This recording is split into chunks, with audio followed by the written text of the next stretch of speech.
உமக்கு மேல் ஒருவரும் இல்லையே, எல்லோருக்கும் மேலாக உயர்ந்தவர், உமக்கு மேல் ஒருவரும் இல்லையே.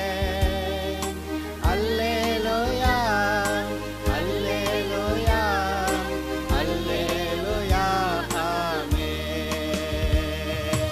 அல்லேலூயா அல்லேலூயா அல்லேலூயா ஆமென். ஒருவரால் சிருஷ்டிக்கப்படாமலே தாமாக என்றென்றும் இருப்பவர், ஒருவரால் சிருஷ்டிக்கப்படாமலே. கடந்த ஒரு வருஷத்தில் ஒரு முறை இந்த டாப்பிக்கை லைட்டாக டச் பண்ணியிருப்போம். நோட்ஸ் எடுக்கக்கூடிய, கவனமாக பார்க்கக்கூடிய, ஒரு வருஷத்துக்கான ஞாபகம் இருக்கிறவங்களுக்கு இது லைட்டாக டச் பண்ணது தெரியும். ஒரு மனுஷனுக்கு முன்பாக கிருபை, நம்ம நியாயப்பிரமாணம், இப்படி தான் நடக்கணும், இப்படி நடக்கக்கூடாது, கிருபை, இது ரெண்டும் கொடுக்கப்பட்டால் ஒரு மனுஷன் எப்படி பிஹேவ் பண்ணுவான். இதை பார்த்தோம்னா நம்மளுக்கு தெரியும், இந்நேரம் நம்ம தெளிவாக இருக்கணும்னு நினைக்கிறேன். நியாயப்பிரமாணத்தினால் அல்ல, இயேசு கிறிஸ்து சகலையும் செய்து முடித்து விட்டார். அப்படி இயேசு கிறிஸ்துவின் இரத்தத்தினால தான் நான் க்ளீனாக இருக்கேன் அப்படின்னு தெரிஞ்சிருக்கணும். ஏதாவது ஒரு இடத்துல சின்ன டவுட்ஸ் இருந்தால் கூட இது கிளியர் பண்ணும். அது ஒன்று. ரெண்டாவது, பொதுவாக இந்த மாதிரி விஷயங்களை சர்ச்சில் பேசுவாங்களான்னா தெரியலை. இதை ஒரு விசுவாசி இல்லை ஈவன் ஒரு போதகராக இருந்தால் கூட செழிப்பாக இருக்கக்கூடாது. பார்த்தாலே விலையும் போட்டுட்டு ஒரு பாவப்பட்ட வீட்டில் இப்படி பம்மி குறுகி தான் இருக்கணும் அப்படிங்கிற மாதிரி இருக்கும். மற்றவங்க எப்படி நினைக்கிறாங்களோ இருக்கட்டும். இந்த உலகத்தில் நல்லதுன்னு ஒன்று இருந்தால் அது கர்த்தருடைய பிள்ளைங்களுக்காக மட்டும்தான், இல்லைங்களா? அது ஐஸ்வர்யமாக இருந்தால் கூட. அப்படி இல்லைன்னா ஆபிரகாம் ஐஸ்வர்யனாக இருந்தான். ஈசாக்கு பஞ்ச காலத்தில் கூட விதைச்சான், 300 மடங்கு அறுவடை பண்ணான். யோசேப்பு கைகிட்ட செய்த எல்லாம் பயங்கரமாக பலன் தந்தது. யாரோ ஒருத்தன் ஃபேரோ, அவன் பெரிய ஆளானான். இப்படிலாம் இருக்காது. கர்த்தரோட பிள்ளைங்கள் செய்கிற எல்லாமே பயங்கர செழிப்பாக, பயங்கர ஆசீர்வாதமாக தான் இருந்து ஆகணும். பாவப்பட்டு கைக்கும் வாய்க்கும் கஷ்டப்பட்டு இருக்கிறது கிடையாது. ஸோ ஏசு பைபிளில் ஃபினான்ஷியலாக நல்ல செழிப்பாக இருக்கிறது எப்படி? இது நான் கூட இது எப்படி பேசுகிறேன்னு யோசித்துட்டு சர்ச்சில் சில பிரதர்ஸ்ட்டை மட்டும் கூப்பிட்டு தனியாக நான் 1-to-1 பேசினது உண்டு. பட் இன்றைக்கி எதையும் பேசலாம் அப்படின்னு சொல்லிட்டு போயிருக்கோம். சரிங்களா? இதில் ஃபஸ்ட்டு நம்ம பார்க்க போகிறது, நான் சொன்னேன்ல, இது ஏற்கனவே சிலருக்கு இந்த ரிசம்பிளன்ஸ் தெரியும். இந்த நிகழ்வு, இந்த ஈவெண்ட் அடுத்தடுத்து நடந்ததா அப்படின்னா பாசிபிலிட்டி கிடையாது.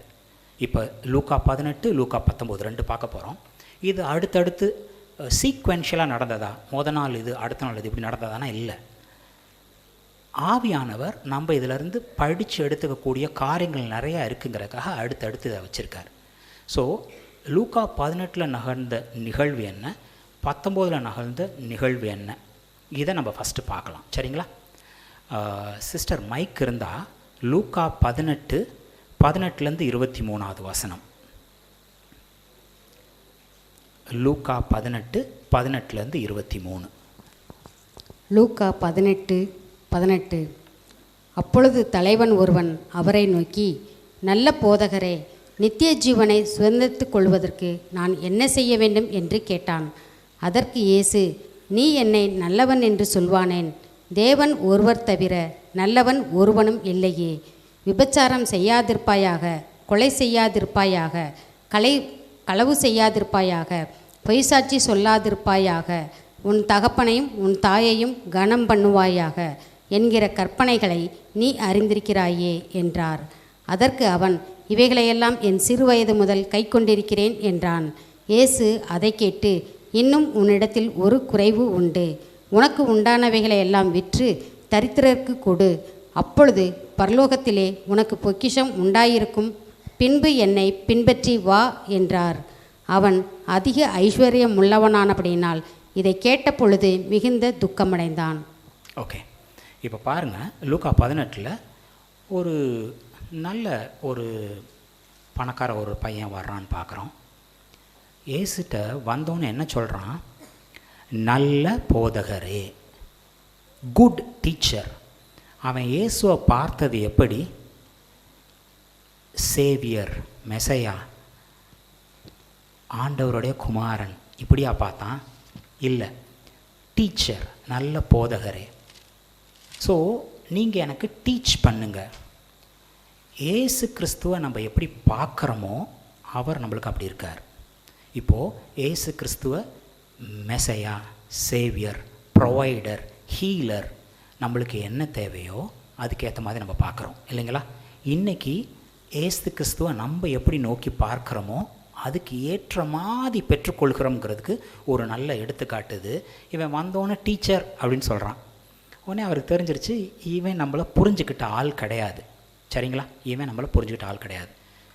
அவனுக்கு திருப்பி ஒரு டெஸ்ட் பண்ணுறாரு. நல்லன்னு சொல்கிறியே, ஆண்டவரை தவிர நல்லவர் இந்த உலகத்தில் யாருமே இல்லையேப்பா. நீ அப்போ என்னை நல்லவர்னு சொல்கிறீன்னா நீ என்னை என்ன கேட்டகரியில் வச்சுருக்க அப்படின்னு கேட்குறார். தேவன் ஒருவரை தவிர நல்லவன் ஒருவனும் இல்லையே.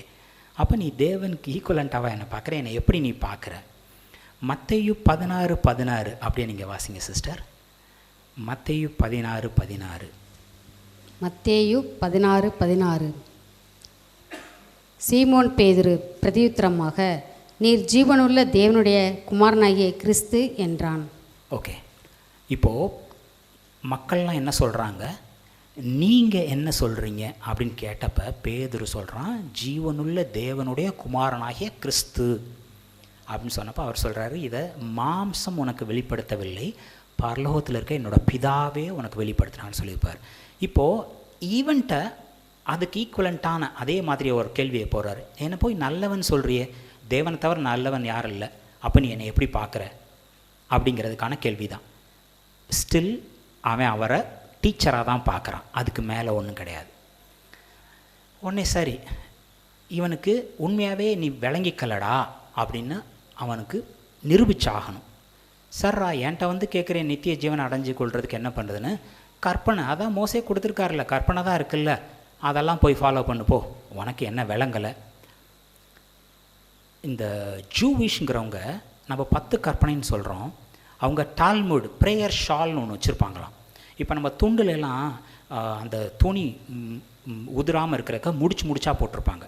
அந்த காலத்தில் எம்ப்ராய்டரி இல்லைன்னு சொல்லிட்டு இந்த கை துணியெல்லாம் டவல்லாம் பார்த்திங்கன்னா முடிச்சு விழுந்திருக்கும். இந்த ப்ரேயர் ஷாலில் நிறைய அந்த மாதிரி முடிச்சுக்கள் இருக்குமா, க்ளோசர் டு 400+, 400 சொச்சம்.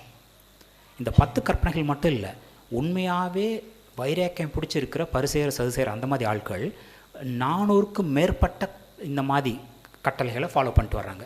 ஸோ இவர் சொல்கிறார், அதான் கற்பனைகள் இருக்குல்ல, போய் ஃபாலோ பண்ணு அப்படின்னு சொல்கிறார். அப்போனாலும் அவனுக்கு ஏதாவது விளங்குதான்னு பார்க்குறதுக்கு இவன் சொல்கிறான், எல்லாத்தையுமே நான் ஃபாலோ பண்ணுறேன். யார்கிட்ட சொல்கிறான்? உன் சகோதரனை மூடன்னு சொன்னால் ஏரி நகரத்துக்கு ஏற்றவனாக இருப்ப. ஒரு பெண்ணை இச்சையோடு பார்க்குற எவனும் முடிஞ்சு போச்சு காரியம் அப்படின்னு சொன்னவர்கிட்ட வந்து, இவ்வளோதானா, நான் எல்லாம் ஃபாலோ பண்ணுறேனே அப்படின்னு சொல்கிறான். அட, இவனுக்கு என்ன சொன்னாலும் இவனுக்கு விளங்க மாட்டேங்குது, தத்தியாக இருக்கான், மரமண்டையாக இருக்கான், என்ன பண்ணுறது? சர்ரா, இந்த லாஸ்ட் டெஸ்ட் வச்சுக்க, நீ பெரிய பணக்காரன் தானே, எல்லா காசையும் விற்று தரத்தர கொடுத்துட்டு என்கிட்ட ஃபாலோ பண்ணி வா. உண்மையாகவே இவரோட ஆசை அவனை ஃபாலோ பண்ணி வரணுமா அப்படின்னு பார்த்தீங்கன்னா, மத்தேயு 8:19-20. மத்தேயு 8:19-20. மத்தேயு 8:19. அப்பொழுது வேதபாரகன் ஒருவன் வந்து, போதகரே, நீர் எங்கே போனாலும் உம்மை பின்பற்றி வருவேன் என்றான். அதற்கு இயேசு, நரிகளுக்கு குழிகளும் ஆகாயத்து பறவைகளுக்கு கூடுகளும் உண்டு, மனுஷகுமாரனுக்கோ தலை சாய்க்க இடமில்லை என்றார். இங்கே பாருங்கள், ஒருத்தர் வந்து போதகர் வந்து இவரை பார்த்துட்டு, அப்பா நீங்கள் எங்கே போனாலும் உங்கள் கூட நான் வர்றேன்னு சொன்ன ஒரு ஆள்கிட்ட வேறு என்ன சொல்கிறாரு, ஒன்று வேணாம், நீ போய் உன் வேலையை பாருப்பா, எனக்கு ரெஸ்ட் எடு, தலை வச்சு ரெஸ்ட் எடுக்கிற கூட இடம் கிடையாது, நீ என் பின்னாடி வந்து என்ன பண்ண போகிறேன்னு சொல்கிற இயேசு இவனை பார்த்து எல்லாத்தையும் விற்றுட்டு என்னை பின்பற்றி வா அப்படின்னா உண்மையாகவே கூட வர்றதுக்காக இல்லை, அவன் யாருன்னு அவனுக்கு காமிச்சு கொடுக்கணும். இது அவர் சொன்ன உடனே இயேசு கிறிஸ்துவை பின்பற்றதை விட ஒரு பெரிய காரியம், நல்ல காரியம் இருந்திருக்க முடியுமா அப்படின்னா இல்லை. அவன் மிகுந்த ஆஸ்தி உள்ளவனாக இருந்தனால வருத்தப்பட்டு போனானான். இப்போது அவன் வாயினாலே அவன் மாட்டிக்கிட்டான். நான் எல்லா கற்பனையும் ஃபாலோ பண்ணி வர்றேன், சிறு வயது முதல்னு சொன்னான்ல. யாத்ராகம் 20:3 என்ன சொல்லுதுன்னு பாருங்கள். யாத்ராகமம் 20:3 என்னையன்றி உனக்கு வேறே தேவர்கள் உண்டாயிருக்க வேண்டாம். இப்போ என்ன சொல்கிறாரு, நான் மட்டும்தான் உனக்கு தேவன், என்னை தவிர தேவன் உனக்கு வேற கிடையாது. இவனோட தேவன் எதுவாக இருந்திருக்கு தெரியுமா? அந்த பணம், அவனோட ஆஸ்தி. அதனால தான் அதை விட்டுட்டு இவனால் வரமில்லை. அப்படியே யாக்கோபு 2:10 நீங்கள் பாருங்கள். யாக்கோபு 2:10. யாக்கோபு 2:10 எப்படியெனில் ஒருவன் நியாயப்பிரமாணம் முழுவதையும் கைக்கொண்டு இருந்தும் ஒன்றிலே தவறினால் எல்லாவற்றிலும் குற்றவாளியாய் இருப்பான். இதில் பிரச்சனை என்னன்னு பாருங்கள். நியாயப்பிரமாணம் நம்ம அப்படியே இருக்கணும் என்பதற்காக கொடுக்கப்பட்டது அல்ல. நம்ம எந்த அளவு வீக்குன்னு நம்மளுக்கு நாமே காமிக்கிறதுக்காக கொடுக்கப்பட்டது. இப்போ ஒரு கண்ணாடி அப்படின்னா, கண்ணாடி நம்மளை அழகுபடுத்தக்கூடிய சாதனம் கிடையாது. அதில் போய் நின்று பார்த்தோம்னா தலை வாரில் பரட்டத்தனமாக இருக்குது, இங்கே கொஞ்சம் அழுக்கு இருக்குது, இங்கே கொஞ்சம் கரெக்ட் பண்ணிக்கலாம் அப்படின்னு நம்மளுக்காக இருக்கிற மாதிரி, எங்கே இந்த மாதிரி சட்டம் இருக்கோ அங்கே மீறுதல்கள் இருக்கும். நீ எப்படிப்பட்டவன், உள்ளுக்குள்ளே இருக்கிற அந்த மோசமானதெல்லாம் வெளிக்கொண்டு வர்றதுக்கு நீ இப்படிப்பட்டவன் தாண்டா அப்படின்னு காமிக்கிறதுக்காக கொடுக்கப்பட்டது தான் நியாயப்பிரமாணம். சரிங்களா? இதில் இன்னொரு பியூட்டி என்னென்னா, நியாயப்பிரமாணம் நான் ஃபாலோ பண்ணுறேன்னு வைராக்கியம் உள்ள இந்த மாதிரி பசங்க ஒன்றில் விழுந்தால் அந்த ஒன்றில் மட்டுமா மிஸ் ஆனாங்கிற மாதிரி மொத்தம் எல்லாம் முடிஞ்சு போச்சு. நான் திருடினேன் அப்படின்னா நீ கொலகாரன்னு அக்கௌண்ட் பண்ணிக்கலாம், நான் விபச்சாரன்னு அக்கௌண்ட் பண்ணிக்கலாம். ஏன்னா ஒன்றில் விழுந்தால் எல்லாத்துலேயும் விழுந்த மாதிரி. ஸோ இவன் யார்? அப்போ ஒரு நியாயப்பிரமாணம் கொடுக்கப்பட்டப்ப என்ன நடந்தது? ஒரு மனுஷனால் தன்னைத்தானே கர்த்தரோட நிலை நிறுத்தி கொள்ள முடியவில்லை. விளங்குதுங்களா? கரெக்டாக? இப்போது இவன் ஃபஸ்ட்டு கேட்ட கேள்வியே தப்பு. நித்திய ஜீவனை அடைந்து கொள்ள நான் என்ன செய்ய வேண்டும்? மனுஷனால் எண்ணமே பண்ணி பாவிங்கிறதுல இருந்து நல்லவன்கிற இடத்துக்கு வரவே முடியாது. அப்படி முடிஞ்சிருந்தால் ஏசு கிறிஸ்து அடிக்கப்பட வேண்டியது அவசியமாகவே இருந்திருக்காது. இப்போ இது பாசிபிள் அப்படின்னா ஆண்டவர் அவரோட சகல ஞானத்திலையும் விழுந்து போன மனுஷனை தனக்குள்ளாக எடுத்துக்கணும்னா தன்னோட ஒரே பேரான குமாரனை அனுப்பணும். ஒரு மனுஷனாக அவர்களுக்கான தண்டனை அனுபவிக்கணும், அடிக்கப்படணுங்கிற அவசியமே இருந்திருக்காது இல்லைங்களா? ஓகே, இது லூக்கா 18. இப்போ லூக்கா 19 பாருங்களேன். லூக்கா 19 1-9. லூக்கா 19:1. அவர் எரிகோவில் பிரவேசித்து அதன் வழியாக நடந்து போகையில் ஆயக்கரருக்கு தலைவனும் ஐஸ்வர்யனுமாயிருக்கு இருந்த சகேயு என்னப்பட்ட ஒரு மனுஷன் இயேசு எப்படிப்பட்டவரோ என்று அவரை பார்க்க வகை தேடினான். அவன் குள்ளனானபடினால் ஜனக்கூட்டத்தில் அவரை காணாமல் அவர் போகும் வழியில் முன்னாக ஓடி அவரை பார்க்கும்படி ஒரு காட்டத்தி மரத்தில் ஏறினான். இயேசு அந்த இடத்தில் வந்தபோது அண்ணாந்து பார்த்து அவனை கண்டு, சகேயுவே, நீ சீக்கிரமாய் இறங்கி வா, இன்றைக்கு நான் உன் வீட்டிலே தங்க வேண்டும் என்றார். அவன் சீக்கிரமாய் இறங்கி சந்தோஷத்தோடே அவரை அழைத்து கொண்டு போனான். அதை கண்ட யாவரும், இவர் பாவியான மனுஷரிடத்தில் தங்கும்படி போனார் என்று முறுமுறுத்தார்கள். சகேயு நின்று கர்த்தரை நோக்கி, ஆண்டவரே, என் ஆஸ்திகளில் பாதியை ஏழைகளுக்கு கொடுக்கிறேன். நான் ஒருவனிடத்தில் எதையாகிலும் அநியாயமாய் வாங்கினது உண்டானால் நாளத்தனையாக திரும்பச் செலுத்துகிறேன் என்றான். இயேசு அவனை நோக்கி, இன்றைக்கு இந்த வீட்டுக்கு இரட்சிப்பு வந்தது, இவனும் ஆபிரகாமுக்கு குமாரனாய் இருக்கிறானே. இழந்து போனதை தேடவும் இரட்சிக்கவுமே மனுஷகுமாரன் வந்திருக்கிறார் என்றார். ஓகே, இப்போது இந்த லூக்கா 18 பார்த்தப்ப ஒருத்தன் வர்றான், நான் என்ன பண்ணணுன்னு கேட்குறான். அவனுக்கு கற்பனைகள் கொடுக்கப்பட்டது, அவன் விலகி போகிறான். இப்போ லூக்கா 19 பாருங்கள். இந்த லூக்கா 19 இந்த சகேயு யாருன்னு பார்த்தீங்கன்னா ஒரு டாக்ஸ் கலெக்டர், வெளிப்படையான ஒரு சின்னர். ஏன் அப்படி சொல்கிறேன் அப்படின்னா, ஒரு இஸ்ரேலை ரோமாபுரி ஆட்சி பண்ணிட்டு வருது. சகேயு அடுத்த ராஜாங்கத்துக்காக, ரோமாபுரியருக்காக இஸ்ரேவேலர்கிட்டருந்து டாக்ஸ் வரி பணம் கலெக்ட் பண்ணி அவங்களுக்கு கொடுக்குறான். இதில் என்ன தப்பு அப்படின்னா, இப்போ ஒரு பணம் வரி தரணும் அப்படின்னா 2 தா அப்படின்னு கேட்டால் ஒருத்தர் ஒன்றும் பேச முடியாது. இவன் வரி தரல அப்படின்னு சொல்லி அவங்களுக்கு தண்டனை வாங்கி தர முடியும். ஸோ இவங்க ஏமாற்றி இந்த டாக்ஸ் கலெக்டர்ஸ் கொஞ்சம் எடுத்துப்பாங்க. அது எப்படி நானாக கற்பனைலாம் சொல்கிறேன்னு பார்த்தா, யார்கிட்டையாவது நான் ஏமாற்றி வாங்கியிருந்தா என்ன பண்ணுறேன்னு சொன்னான், அப்போ அவனுக்கு தெரியுது அவன் ஏமாற்றி வாங்கியிருக்கான். சரிங்களா? அப்போது டாக்ஸ் கலெக்டர்ஸ் ஆர் சின்னர்ஸ், ஏமாத்துறவங்க. இன்ஃபேக்ட் இது ஈக்குவலன்ட் டு திருடுறது, ஏமாத்துறது, கஷ்டப்படுத்துறது. ஆல்ரெடி ஒன்றுமே முடியாமல் இருக்க கஷ்டப்படுறவங்கள்ட்டேருந்து காசை பிடுங்கி இவனும் எக்ஸ்ட்ரா எடுத்துக்கிறது. ஸோ இவன் ஒரு பாவி. இவன் சின்ன வயசுலேருந்து நியாயப்பிரமாணத்தை ஃபாலோ பண்ணேன்னு சொன்னவன் கிடையாது, நான் பரிசுத்தன்னு சொன்னவன் கிடையாது. இவன் பாவி. அவனோட நோக்கமெல்லாம் என்ன இருந்தது, ஏசு கிறிஸ்துவை பார்த்தா போதும். அப்போ அவன் கேள்விப்பட்டிருக்கான், ஏசு கிறிஸ்துன்னு ஒருத்தர் இருக்கார், ரொம்ப நல்லவர், போகிற இடத்துலலாம் ஹீல் பண்ணுறாரு, பயங்கர ஆசீர்வாதமாக இருக்கார். அவர் பேசுகிறது கூட பாரு எவ்வளோ ஒரு வல்லமையாக பேசுகிறாரு, ஒரு அதிகாரத்தோடு பேசுகிறாரு. நார்மல் பரிசேயர் சதுசேயர் மாதிரி இல்லை, இவர்கிட்ட என்னமோ இருக்குது, இவரை நான் பார்த்தா போதும் அப்படின்னு சகையு அவன் கொல்ல நானப்படினால ஒரு மரத்து மேலே ஏறி நிற்கிறானா. இன்றைக்கும் அந்த இடத்துல வந்தோன்னே சகேயு அவரை பார்க்கணுன்னு ஏறினான். ஆனால் அந்த இடத்துல வந்தோன்னு திரும்பி பார்த்தது யாருங்க? நீங்களோ நானோ இன்றைக்கி அவரை பார்க்குறோன்னு சொன்னால் நம்ம பார்க்குறத விட அவர் அதிகமாக நம்மளை நோக்கி பார்ப்பார். சரிங்களா? அதான உண்மை. அந்த இடத்துல வந்த உடனே சகேயு இன்றைக்கி வா, நான் உன் வீட்டில் சாப்பிட்டாகணும். இப்போ தமிழில் வாசிக்கும்போது கூட நீ சீக்கிரமாக இறங்கி வா, இன்றைக்கி நான் உன் வீட்டில் தங்கணும், சாப்பிடணும். ஆங்கிலத்தில் பார்க்கும்போது ஐ மஸ்ட் அபைட், நான் கட்டாயமாக தங்காமல் போகவே முடியாது. அப்படி என்ன கட்டாயம்? ஒரு பெண் அவரோட ஆடையை தொட்ட மாத்திரத்தில் வல்லமை புறப்பட்டது.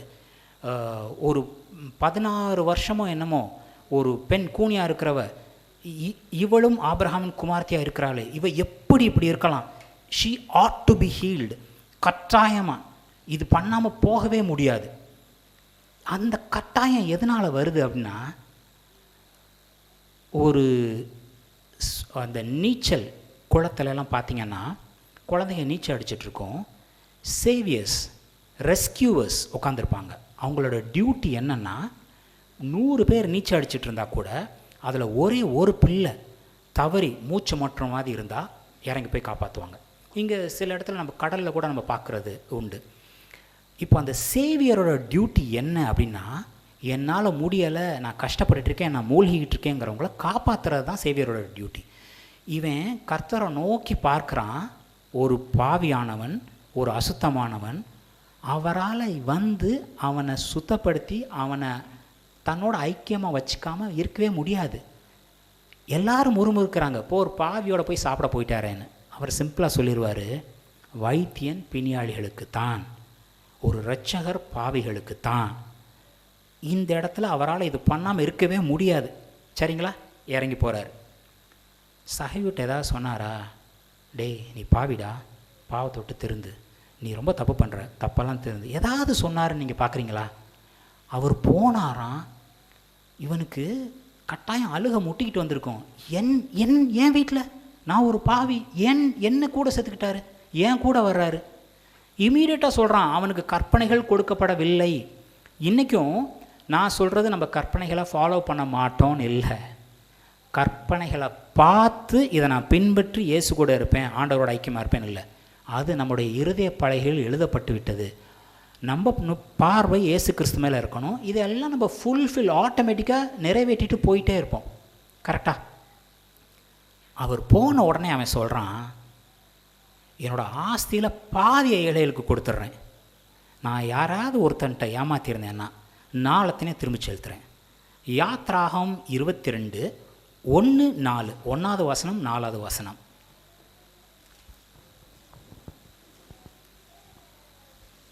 யாத்ராகமம் 22:1. ஒருவன் ஒரு மாட்டையாவது ஒரு ஆட்டையாவது திருடி அதை கொன்றால் அல்லது அதை விற்றால் அவன் அந்த மாட்டுக்கு 5 மாடுகளையும் அந்த ஆட்டுக்கு 4 ஆடுகளையும் பதிலாக கொடுக்க கடவன். அவன் திருடின மாடாவது கழுதையாவது ஆடாவது உயிருடனே அவன் கையில் கண்டுபிடிக்கப்பட்டால் ரெட்டிப்பாய் அவன் கொடுக்க வேண்டும். இப்போ பாருங்கள், ஒருத்தன் சொல்கிறான் நான் கற்பனைகளை ஃபாலோ பண்ணுறேன்னு, அவனால் நிற்க முடியல, மூச்சு முட்டி ஓடுறான். இன்னொருத்தன் சொல்கிறான் நான் பாவி, ஏசு கிறிஸ்துவை பார்த்தா மட்டும் போதும்னு. ஏசு கிறிஸ்து அவன் கூட வர்றேங்கிறார்.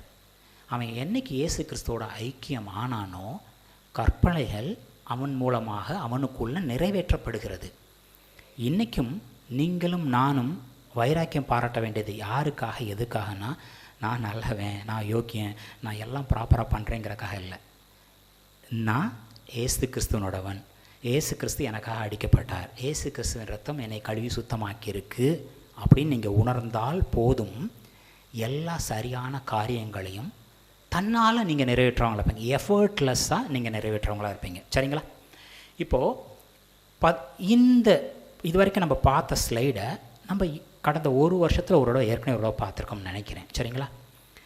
இதோடு நம்ம முடிச்சிட்டோம் போன முறை. இந்த ஒரு ஸ்லைடு எக்ஸ்ட்ரா இந்த முறை நம்ம பார்க்க போகிறோம். இந்த லூக்கா 18:19 இது நடந்த நேரம் எப்போன்னு பார்த்தீங்கன்னா, அவர் எருசலேமுக்கு அடிக்கப்பட போகிறார். அப்போ எரிக்கோவை தாண்டி போகிறார். அப்போ நடக்கிற நிகழ்வு தான். இந்த சகையுவை ரசிச்சுட்டு வந்ததுக்கப்புறம் லூக்கா 19:12-26 என்ன நடக்குதுன்னு ஒரு தடவை பார்ப்போம். லூக்கா 19:12-26. லூக்கா 19:12. பிரபுவாகிய ஒருவன் ஒரு ராஜ்யத்தை பெற்றுக்கொண்டு திரும்பி வரும்படி தூர தேசத்துக்கு போக புறப்பட்டான். புறப்படும்போது அவன் தன் ஊழியக்காரரில் 10 பேரை அழைத்து அவர்களிடத்தில் 10 ராத்தல் திரவியங்களை கொடுத்து, நான் திரும்பி வருமளவும் இதை கொண்டு வியாபாரம் பண்ணுங்கள் என்று சொன்னான். அவனுடைய ஊரார் அவனை பகைத்து, இவன் எங்கள் மேல் ராஜாவாய் இருக்கிறது, எங்களுக்கு மனதில்லை என்று சொல்லும்படி அவன் பின்னே ஸ்தானாதிபதிகளை அனுப்பினார்கள். அவன் ராஜ்யத்தை பெற்றுக்கொண்டு திரும்பி வந்தபோது தன்னிடத்தில் திரவியம் வாங்கியிருந்த அந்த ஊழியக்காரரில் அவனவன் வியாபாரம் பண்ணி சம்பாதித்தது இவ்வளவு என்று அறியும்படி அவர்களை தன்னிடத்தில் அழைத்து வரச் சொன்னான். அப்பொழுது முந்தினவன் வந்து, ஆண்டவனே, உம்முடைய ராத்தலில் 10 ராத்தல் ஆதாயம் கிடைத்தது என்றான். எஜமான் அவனை நோக்கி, நல்லது உத்தம ஊழியக்காரனே, நீ கொஞ்சத்தில் உண்மையுள்ளவனாய் இருந்தபடியால் 10 பட்டணங்களுக்கு அதிகாரியாய் இரு என்றான். அப்படியே 2ஆம் ஊழியக்காரன் வந்து, ஆண்டவனே, உம்முடைய ராத்தலில் 5 ராத்தல் ஆதாயம் கிடைத்தது என்றான். அவனையும் அவன் நோக்கி, நீயும் 5 பட்டணங்களுக்கு அதிகாரியாய் இரு என்றார். பின்பு வேறொருவர் வந்து, ஆண்டவரே, இதோ உம்மிட ராத்தல் இந்த ஒரு சீலையில் வைத்திருந்தேன். நீர் வைக்காததை எடுக்கிறதும் விதைக்காததை அரிக்கிறவருமான கடினமுள்ள மனுஷன் என்று அறிந்து உமக்கு பயந்திருந்தேன் என்றான். அதற்கு அவன், பொல்லாத ஊழியக்காரனே, உன் வாய்ச்சொல்லை கொண்டே உன்னை நியாயம் தீர்க்கிறேன். நான் வைக்காததை எடுக்கிறவனும் விதைக்காததை அரிக்கிறவருமான கடினமுள்ள மனுஷன் என்று அறிந்தாயே, பின்னை ஏன் நீ என் திரவியத்தை காசுக்கடையிலே வைக்கவில்லை? வைத்திருந்தால் நான் வரும்போது அதை வட்டியோட வர பற்றிக்கொள்வேனே என்று சொல்லி சமயமாய் நிற்கிறவர்களை நோக்கி அந்த ராத்தலை அவன் கையிலிருந்து எடுத்து 10 ராத்தல் உள்ளவனுக்கு கொடுங்கள் என்றான். அதற்கு அவர்கள், ஆண்டவரே, அவனுக்கு 10 ராத்தல் இருக்கிறதே என்றார்கள். அதற்கு அவன், உள்ளவன் எவனுக்கும் கொடுக்கப்படும், இல்லாதவனிடத்தில் உள்ளதும் எடுத்துக்கொள்ளப்படும் என்று உங்களுக்கு சொல்லுகிறேன். ஓகே, இப்போது உவமை, இது ஒரு உவமை. எருசலேமுக்கு போகிறதுக்கு முன்னாடி இவர் சொல்கிறார். ஒரு இடத்துல சீஷர்கள்ட்ட சொல்லுவார், பரிசேயரோட புளித்த மாவை கொடுத்து எச்சரிக்கையாக இருங்க. ஐயோ, நம்ம சாப்பாடு எடுத்துகிட்டு வரனால தான் அப்படி சொல்கிறாரு அப்படின்னு அவங்களாம் நினச்சிப்பாங்க. இவர் சொல்லார், டே முட்டா பசங்களா, சாப்பாடு வச்சுக்கிட்டாடா 5 அப்பத்தையும் 5000 பேருக்கு 10,000 பேருக்கெலாம் கொடுத்தோம். நான் அதை பற்றி சொல்லலை, அவங்களோட ப்ரீச்சிங்கை பற்றி கேர்ஃபுல்லாக இருங்க அப்படின்னு சொல்லுவார். இப்போது இந்த ஓமையை நம்ம மேலோட்டமாக பார்த்தா ஒரு அர்த்தம் தரும். உண்மையாகவே இவர் என்ன சொல்ல வரார் அப்படின்னா, எல்லா பேரும் இஸ்ரவேலர் என்ன எதிர்பார்த்தாங்க அப்படின்னா, இவர் தான் ரோமர்களை தள்ளி ராஜ்யம் புரிய போகிறார், இவர் தான் ராஜா அப்படின்னு நினச்சாங்க. நான் அதை எப்படி பிரதர் சொல்கிறீங்க அப்படின்னா, ஏசு கிறிஸ்து உயிர் தெழுந்ததுக்கப்புறம் எம்மாவூர் சீஷர்களோடு நடக்கும்போது அவங்க புலம்புவாங்க, அவர் தான் எங்களை ரசிக்க போகிறாருன்னு நினச்சோம், இந்த ரோமாபுரியரோட கட்டுகள்லேருந்து விடுவிச்சு எங்களை ராஜாவாக இருக்க போகிறாருன்னு நினச்சோம் அப்படின்னு சொல்லுவாங்க. எல்லா பேருமே இவர் இமீடியட்டாக ராஜா அப்படின்னு தான் நினச்சிக்கிட்டு இருக்காங்க, இஸ்ரேலை டேக் ஓவர் பண்ண போகிறாரு. ஆனால் அவர் இந்த ஓமையில் என்ன சொல்கிறாரு, ஒரு ராஜ்யத்தை வாங்கினதுக்கப்புறம் தூர தேசம் போகிறாராம். ஃபஸ்ட்டு கம்மிங், அவரோட முதல் வருகை பாவிகளை ரட்சிக்கிறதுக்காக தான். அவரோட 2வது வருகை தான் ஆளுகை பண்ணுறதுக்கு. சரிங்களா? இப்போது முதல் வருகைக்கும் 2வது வருகைக்கும் இடையில் நம்மளுக்கு சில இப்போது ஜென்ரிக்காக நம்ம சொல்லும்போது நம்மளுக்கு கொஞ்சம் கிஃப்ட் டேலண்ட்ஸ் கொடுத்துருப்பாரு. அதை நம்ம எந்த அளவுக்கு எடுத்து பயன்படுத்துகிறோமோ அதுக்கேற்ற மாதிரி பலன். ஃபார் எக்ஸாம்பிள், பாஸ்டர் திண்டுக்கல்லில் ஒரு நல்ல ஊழியம் செஞ்சுருக்காரு, கர்த்தருக்காக வாழ்ந்திருக்காரு.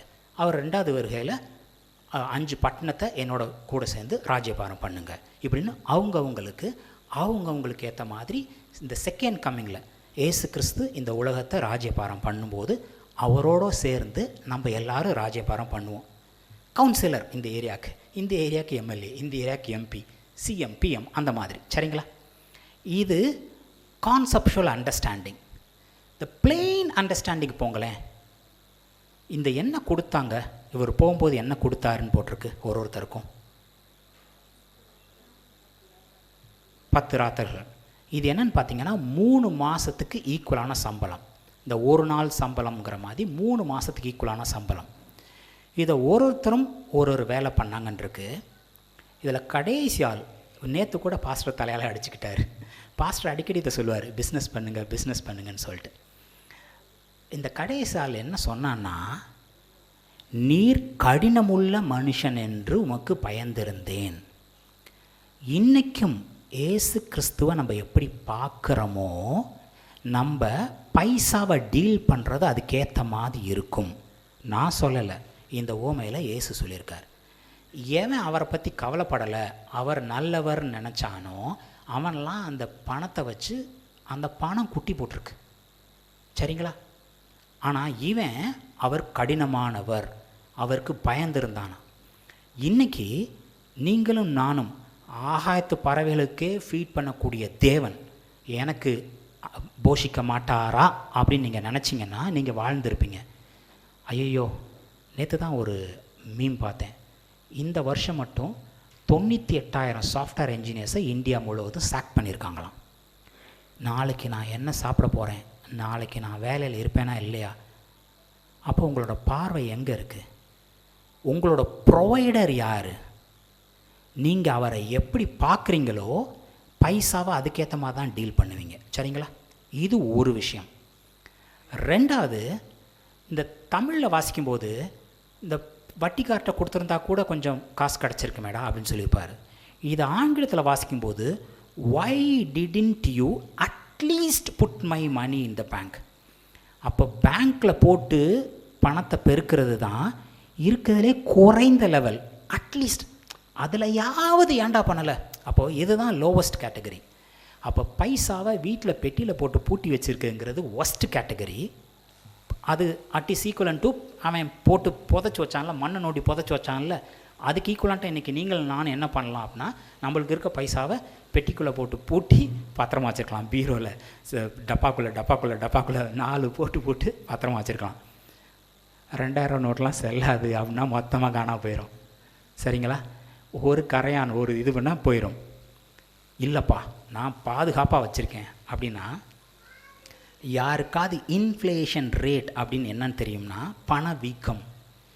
ஜனவரி 2024 உங்கள் கையில் 100 ரூபாய் இருந்ததுன்னா ஜான்வரி 2025 அந்த 100 ரூபாயோட மதிப்பு 93 ரூபா, 7 ரூபா, ரஃப்லி 6லேருந்து 7 பணம் விற்கும். அதனால தான் பைசாலாம் பொருள் கூடுது, அந்த பணத்தோட மதிப்பு குறையுது. அப்போது நீங்கள் உங்கள் டப்பாக்குள்ளே பூட்டி வச்சுருந்தீங்கன்னா, இன்றைக்கி ஒரு பைசா பூட்டி வச்சுருந்தீங்கன்னா 1 வருஷம் 10 வருஷம் கழிச்சு பார்த்தீங்கன்னா அதோட விலை மதிப்பு குறைஞ்சி போகுது. ஸோ குறைஞ்சது என்ன பண்ணணும்? பேங்க்கில் போட்டு வைக்கணும். பிரதர் பேங்க்கு திவால் ஆயிடுச்சுன்னா, அவர் எடுத்துக்கிட்டாருன்னா, அதாவது இதுதான் குறைந்தபட்சம். பேங்க் ஒரு வட்டி தரும். அவன் எப்படி வட்டி தர்றான்? அவன் மற்றவங்களுக்கு அதிக காசுக்கு வட்டி கூட்டு நம்மளுக்கு கொஞ்சம் காசு தருவான். அட்லீஸ்ட் சும்மா இல்லாமல் அது கொஞ்சம் காசு எடுத்துகிட்டு இருக்கோம். ஆனால் அதைத்தான் ஏசு என்ன சொல்கிறாரு? குறைந்தபட்சம் அதாவது பண்ணக்கூடாதாடா, அப்போ அதுக்கும் மேலே பண்ணணும். சரிங்களா? பணத்தை எப்படி கையாளுறதுங்கிறது ஏசு சொல்லி கொடுத்துட்டு போயிருக்கார். சரிங்களா? அடுத்து இன்னும் ஒரு விஷயம் மட்டும் பார்த்துட்டு நான் முடிச்சுக்கிறேன். ஆதியாகமம் 41:33-35.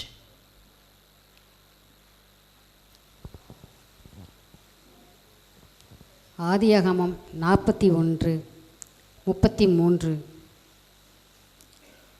ஆகையால் விவேகமும் ஞானமும் உள்ள ஒரு மனுஷனை தேடி அவனை எகிப்து தேசத்துக்கு அதிகாரியாக பார்வோன் ஏற்படுத்துவாராக. இப்படி பார்வோன் செய்து தேசத்தின் மேல் விசாரணைக்காரனை வைத்து பரிபூர்ணமுள்ள 7 வருஷங்களில் எகிப்து தேசத்திலே விளையும் விளைச்சலில் 5இல் 1 பங்கை வாங்கும்படி செய்வாராக. அவர்கள் வரப்போகிற நல்ல வருஷங்களில் விளையும் தானியங்களை எல்லாம் சேர்த்து பட்டணங்களில் ஆகாரம் உண்டாயிருக்கும்படிக்கு பார்வோனுடைய அதிகாரத்துக்குள்ளாக தானியங்களை பத்திரப்படுத்தி வைத்து வைப்பார்களாக. ஓகே, இப்போது இதோட பேக் ட்ராப் என்ன நடக்குதுன்னு பார்த்தீங்கன்னா, பார்வோனுக்கு கனவு வருது. 7 நல்ல புஷ்டியான மாடு, 7 சப்பையான மாடு வந்து முடிச்சுட்டு போயிடுது. 7 நல்ல விளைஞ்ச கதிர், 7 பொக்க கதிர் வந்து அதை முடிச்சுட்டு போயிடுது. என்னன்னு இவன் விளக்கம் தான் கேட்குறான். அப்போது வந்தோன்னு நம்மால் என்ன சொல்கிறான்?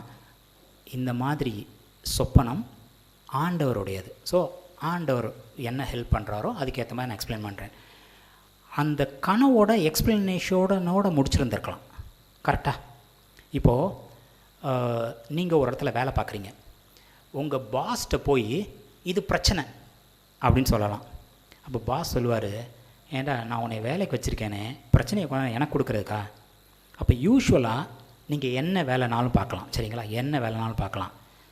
பாஸுக்கு கீழே 10 பேர் வேலை பார்க்குறாங்கன்னா 10 பேர் போய் ஆளுக்கு 10 ஒரு பிரச்சனை கொடுத்தா பாஸ்க்கு 10 பிரச்சனை. இந்த ஒருத்தருக்கு கீழே வேலை பார்க்குறதுக்கு ஒரு பிரச்சனை, ஆனால் பாஸ்க்கு 10 பிரச்சனை. ஸோ யூஸ்வலாக என்னது நல்ல காரியம் சொல்லுவாங்கன்னா, பாஸ் இப்படி ஒரு பிரச்சனை இருக்குது, அதை இப்படி சால்வ் பண்ணலாம், நீங்கள் அப்ரூவ் பண்ணிங்கன்னா இந்த பிரச்சனையை இப்படி சால்வ் பண்ணிடலாம். அப்போ அந்த பாஸ்க்கு அவனை பிடிக்கும். ஏன்னா இவன் பிரச்சனை தலைவலியை கொண்டு வரல, அந்த பிரச்சனையோடு சேர்ந்து இதை எப்படி ரிசால்வ் பண்ணலாங்கிற வழிமுறையும் கொண்டு வரான் அப்படின்னு சொல்லிட்டு. இப்போது ராஜா கேட்டது என் கனவுக்கான ஒரு சொல்யூஷன், ஒரு தீர்வு, அதவா கேட்டான் ராஜா. ராஜா கேட்டது எனக்கு கனவு வந்துச்சு, என்னன்னு தெரில, இதை விளக்கக்கூடியது யார்? ஸோ இவன் வந்து அதை விளக்கிட்டு மட்டும் போயிருந்தான்னா அவ்வளவே போதும் ராஜாவுக்கு. ஆனால் நம்மால் போய் விளக்கிட்டு இதிலேருந்து எப்படி மீள்றதுன்னு ஒரு சொல்யூஷனும் கொடுக்குறான். இப்போ நம்ம பணிபுரிய இடத்துல ஏதாவது ஒரு பிரச்சனைன்னா அந்த பிரச்சனையை மேலதிகாரிகளுக்கு சொல்லணும். எனக்கு தெரிஞ்ச வர இந்த பிரச்சனையை எப்படி சால்வ் பண்ணலாம், மேலதிகாரி அதை அப்ரூவ் பண்ணலாம், இல்லை ரிஃபைன் பண்ணி இந்த மாதிரி பண்ணுன்னு சொல்லலாம். சரிங்களா? இது ஒன்று நம்ம இங்கேருந்து கற்றுக்க முடியும். ரெண்டாவது, அவன் சொல்யூஷன் கொடுக்குறான். என்ன சொல்யூஷன் கொடுக்குறான்? அடுத்த 7 வருஷமும் நல்ல விளைச்சல் இருக்க போகுது. 5ல் 1 20% எடுத்து வைங்க, பஞ்சங்காலம் ஃபுல்லாக பார்த்துக்க முடியும் அப்படின்னு சொல்லிட்டு இந்த சொல்யூஷன் கொடுத்தனால ராஜா என்ன பண்ணிடுறான், உன்னை விட பெரிய புத்திசாலியை எங்கடா கண்டுபிடிக்க போகிறேன், நீயே வா அந்த காரியத்தை பண்ணுன்னு. இப்போது உங்கள் பாஸுக்கு கீழே ஒரு 4 பேர் வேலை பார்க்குறாங்க. எல்லா பேர் போய் பிரச்சனையை மட்டும் சொல்கிறாங்க. நீங்கள் போய் பிரச்சனையோடு சேர்ந்து அதுக்கான சொல்யூஷனும் கொடுத்தீங்கன்னா உங்கள் பாஸ் உங்களை அந்த 3 பேத்துக்கு மேலே அதிகாரியாக வைப்பார். டேய் அவங்க ஏதாவது பிரச்சனை கொண்டாலும் இவன் நல்லா புத்திசாலியாக இருக்கான், இவன் சால்வ் பண்ண முடியும், உங்களுக்கான அங்கீகாரம் கிடைக்கும். ஒன்று நம்ம கற்றுக்க வேண்டியது. ரெண்டாவது, 5ல் 1 மடங்கு சேர்த்து வைக்கணும். இப்போது நான் சம்பாதிக்கிறேன்னு வைங்களேன், மாதத்துக்கு 100 ரூபாய் சம்பாதிக்கிறேன். இது தசமபாகம் டயத்துக்கான மெசேஜ் கிடையாது. மாதத்தில் 100 ரூபாய் நான் சம்பாதிக்கிறேன். 1/10 10% யாருக்காக? ஆண்டவருக்கு. ஏன்னா என்னோட ஒரு பகுதி புனிதம்னா மொத்தமும் புனிதமாக்கப்படும். இந்த 100 ரூபாயை நான் வச்சு இந்த உலகத்தில், சாபமான உலகத்தில் வாழ்கிறத விட இந்த 90 ரூபாயில் நான் செழிப்பாக வாழ முடியும். ஸோ இந்த 10%, ஃபஸ்ட்டு 10% ஆண்டவருக்கு, அடுத்து 20% சேவிங், மீதி 70 ரூபாய் எடுத்து தான் செலவழிக்கணும். பணத்தை எப்படி ஹேண்டில் பண்ணுறது வேறு யாரோ ஃபினான்ஷியல் எக்ஸ்பர்ட் வந்து நம்மளுக்கு சொல்லித்தர தேவையில்லை. இங்கே நம்மளுக்கு பைபிள் தெளிவாக விளக்குது. பிரதர், எனக்கு வர்ற சம்பளமே இவ்வளோ தான், எப்படி அதில் சேர்த்து வைக்க முடியும்? இன்றைக்கி இதை சேர்த்து வைக்க முடியலன்னா நாளைக்கு இதோட கஷ்டமான காலங்கள் வரும்பொழுது எப்படி மேனேஜ் பண்ண முடியும்? இன்றைக்கி உங்கள் சம்பளம் என்னவாக இருந்தாலும் 10% ஆண்டவருக்கு ஒதுக்குனதுக்கப்புறம் 20% உங்களுக்கான சேவிங், மீதி 70 மட்டும்தான் நீங்கள் செலவழிக்கணும். இந்த மாதம் கொஞ்சம் கஷ்டம், கொஞ்சம் பண்டிகை வந்துருச்சு, இந்த மாதம் மட்டும் விட்டுக்கிறேன், அடுத்த மாதம் பார்த்துக்கிறேன் அப்படின்னு ஒரு மாதம் மிஸ் பண்ணால் இதுக்கு பேர் தான் ஹேபிட்னு சொல்லுவாங்க. ஒரு தடவை மிஸ் பண்ணால் அடுத்த மாதம் அடுத்து பார்த்துக்கிறேன். பிள்ளைங்க ஹோம்ஒர்க் பண்ணுற பிள்ளைங்களை போய் கேட்டு பாருங்களேன்.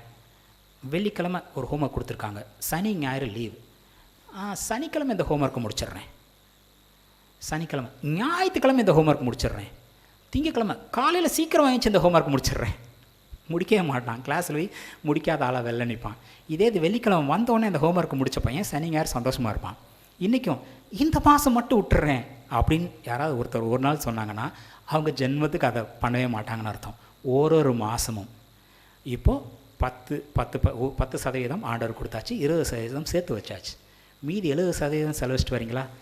இப்படியே போகும்போது அந்த 20% சேர்த்து வச்ச காசு வில் பி ஹியூஜ். அதை நீங்கள் இன்வெஸ்ட் பண்ணலாம், அதை அட்லீஸ்ட் பேங்க்கில் போட்டு வைக்கலாம், இன்வெஸ்ட் பண்ணலாம். நாளைக்கு ஒருத்தர் வேலை பார்க்குறாங்க, நல்ல சம்பளம் வாங்குகிறாங்க, 10-15 வருஷத்துக்கு அப்புறம் அவங்கள வேலையில் விட்டு தூக்குனா சாப்பிட முடியாதுன்னு இருந்தால் அதோட ஒரு சாபக்கேடான நிலைமை இல்லை.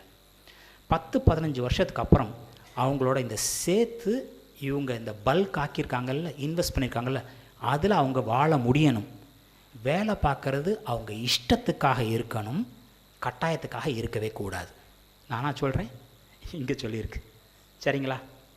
ஸோ அதனால் கர்த்தர் எனக்கு ப்ரொவைட் பண்ணுறார். கர்த்தர் எப்படிப்பட்டவர்னு பார்த்தீங்கன்னா பணத்தை நீங்கள் ஹேண்டில் பண்ணுறது ப்ராப்பராக இருக்கும்.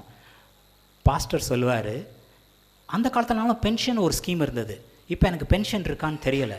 ஸோ உங்கள் சம்பளத்தை நீங்கள் சேர்த்து வச்சு நீங்கள் மேனேஜ் பண்ணால் தான் உண்டு. நான் யாரையும் ட்ரால் பண்ணுறதுக்காக இங்கே சொல்லலை. யூஸ்வலாக கர்த்தரை அதிகமாக தெரிஞ்சுக்கணும், கர்த்தரை பிரியப்படுத்தணும், கர்த்தர் கூட க்ளோஸாக இருக்கணும்னு நினைக்கிறவங்க சர்ச்சுக்கு மட்டும் வர்றது இல்லாமல் நிறைய இடத்துல இப்போ யூடியூப் ஃபோனை ஓப்பன் பண்ணல கேட்க சான்ஸ் இருக்குது. ஒரு இடத்துல கேட்டால் காணிக்க போடுறியா, காசு இல்லையா, காதில் இருக்க தோடை கூட கழட்டி போடு, ஆண்டவர் ஒன்று ஆசீர்வதிப்பார். சொல்லியிருக்கா ஆண்டவர் ஆசீர்வதிப்பார். அந்த போதகரை உங்களை ஆசீர்வதிப்பாரா? எதுவுமே இல்லையா, உன் வீட்டு பத்திரத்தை அடமானம் வச்சு வந்து காணிக்க கொடு. எங்கே சொல்லப்பட்டிருக்கு? தசமபாகம் சொல்லப்பட்டிருக்கு. காசு இல்லைன்னா தோடை கழட்டி போடு, உன் வீட்டு பத்திரத்தை அடமானம் வச்சு காசு கொண்டதை கூட எங்கே சொல்லியிருக்கு?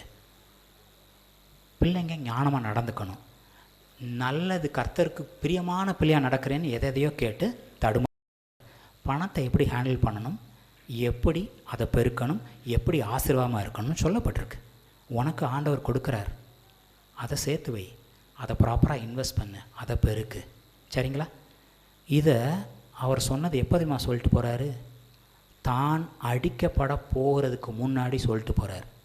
முக்கியமாக இல்லைன்னா அதை சொல்லிட்டு போயிருப்பாருன்னு நினைக்கிறீங்களா? ஓமையா? சரிங்களா? கேட்கறதுக்கு காதலவன் கேட்க கடவன். Be blessed. தேங்க்யூ.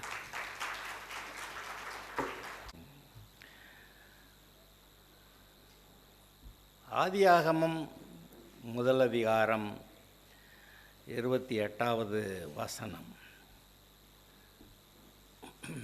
ஆதியாகமம் முதல் அதிகாரம் 28வது வசனம். வாசிப்பா.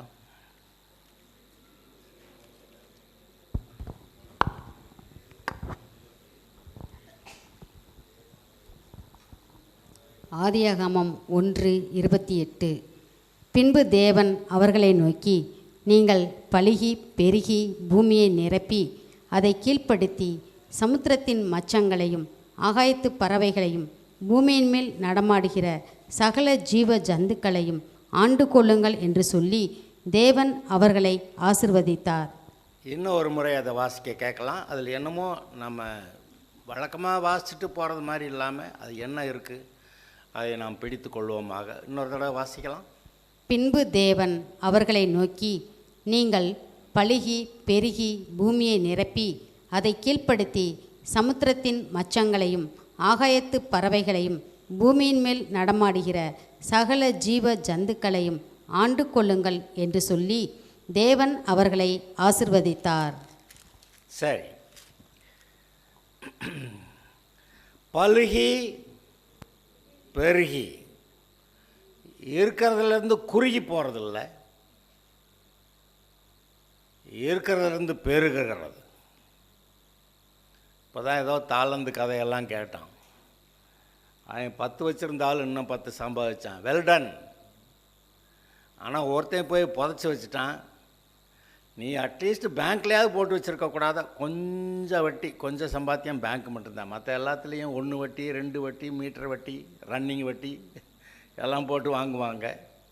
வியாபாரம் பண்ணாக்க நல்ல சம்பாத்தியம் இருக்கும். நீ ஏன்டா ஒன்றுமே பண்ணலை?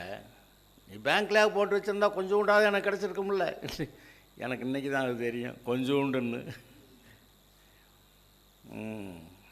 நான் என்ன சொல்லுவேன், பேங்க்கில் போட்டு வட்டி வாங்கிறது தப்புன்னு சொல்லுவியாடான்னு சொல்லிவிட்டு அப்படி இல்லடான்னு சொல்லுவேன் நான். ஆனால் இது என்ன சொல்கிறாரு, இந்த பேங்க்கில் போடுறது தான் கொஞ்சோண்டு வருமானம், அது கூட ஏன்டா எல்லாம் போனேன் அப்படின்னு திட்டுறாருன்னு. குறுகி போவதற்கல்ல பெருகுவதற்கு.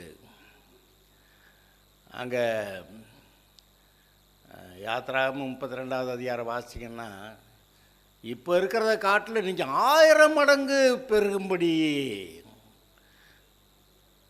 கர்த்தர் உங்களை ஆசீர்வதிப்பார்னு மோசே சொல்கிறான். 1000 மடங்கு பெருகும்படி. நீங்கள் குறுகி போகிறதற்கல்ல பெருகுவதற்கு. நம்பர் 1, நீங்கள் பலுகி பெருகி பூமியை நிரப்பி. நீங்கள் தான் நிரப்பணும். யார்? கர்த்தருடைய பிள்ளைகள் தான் பூமியை நிரப்பணும்.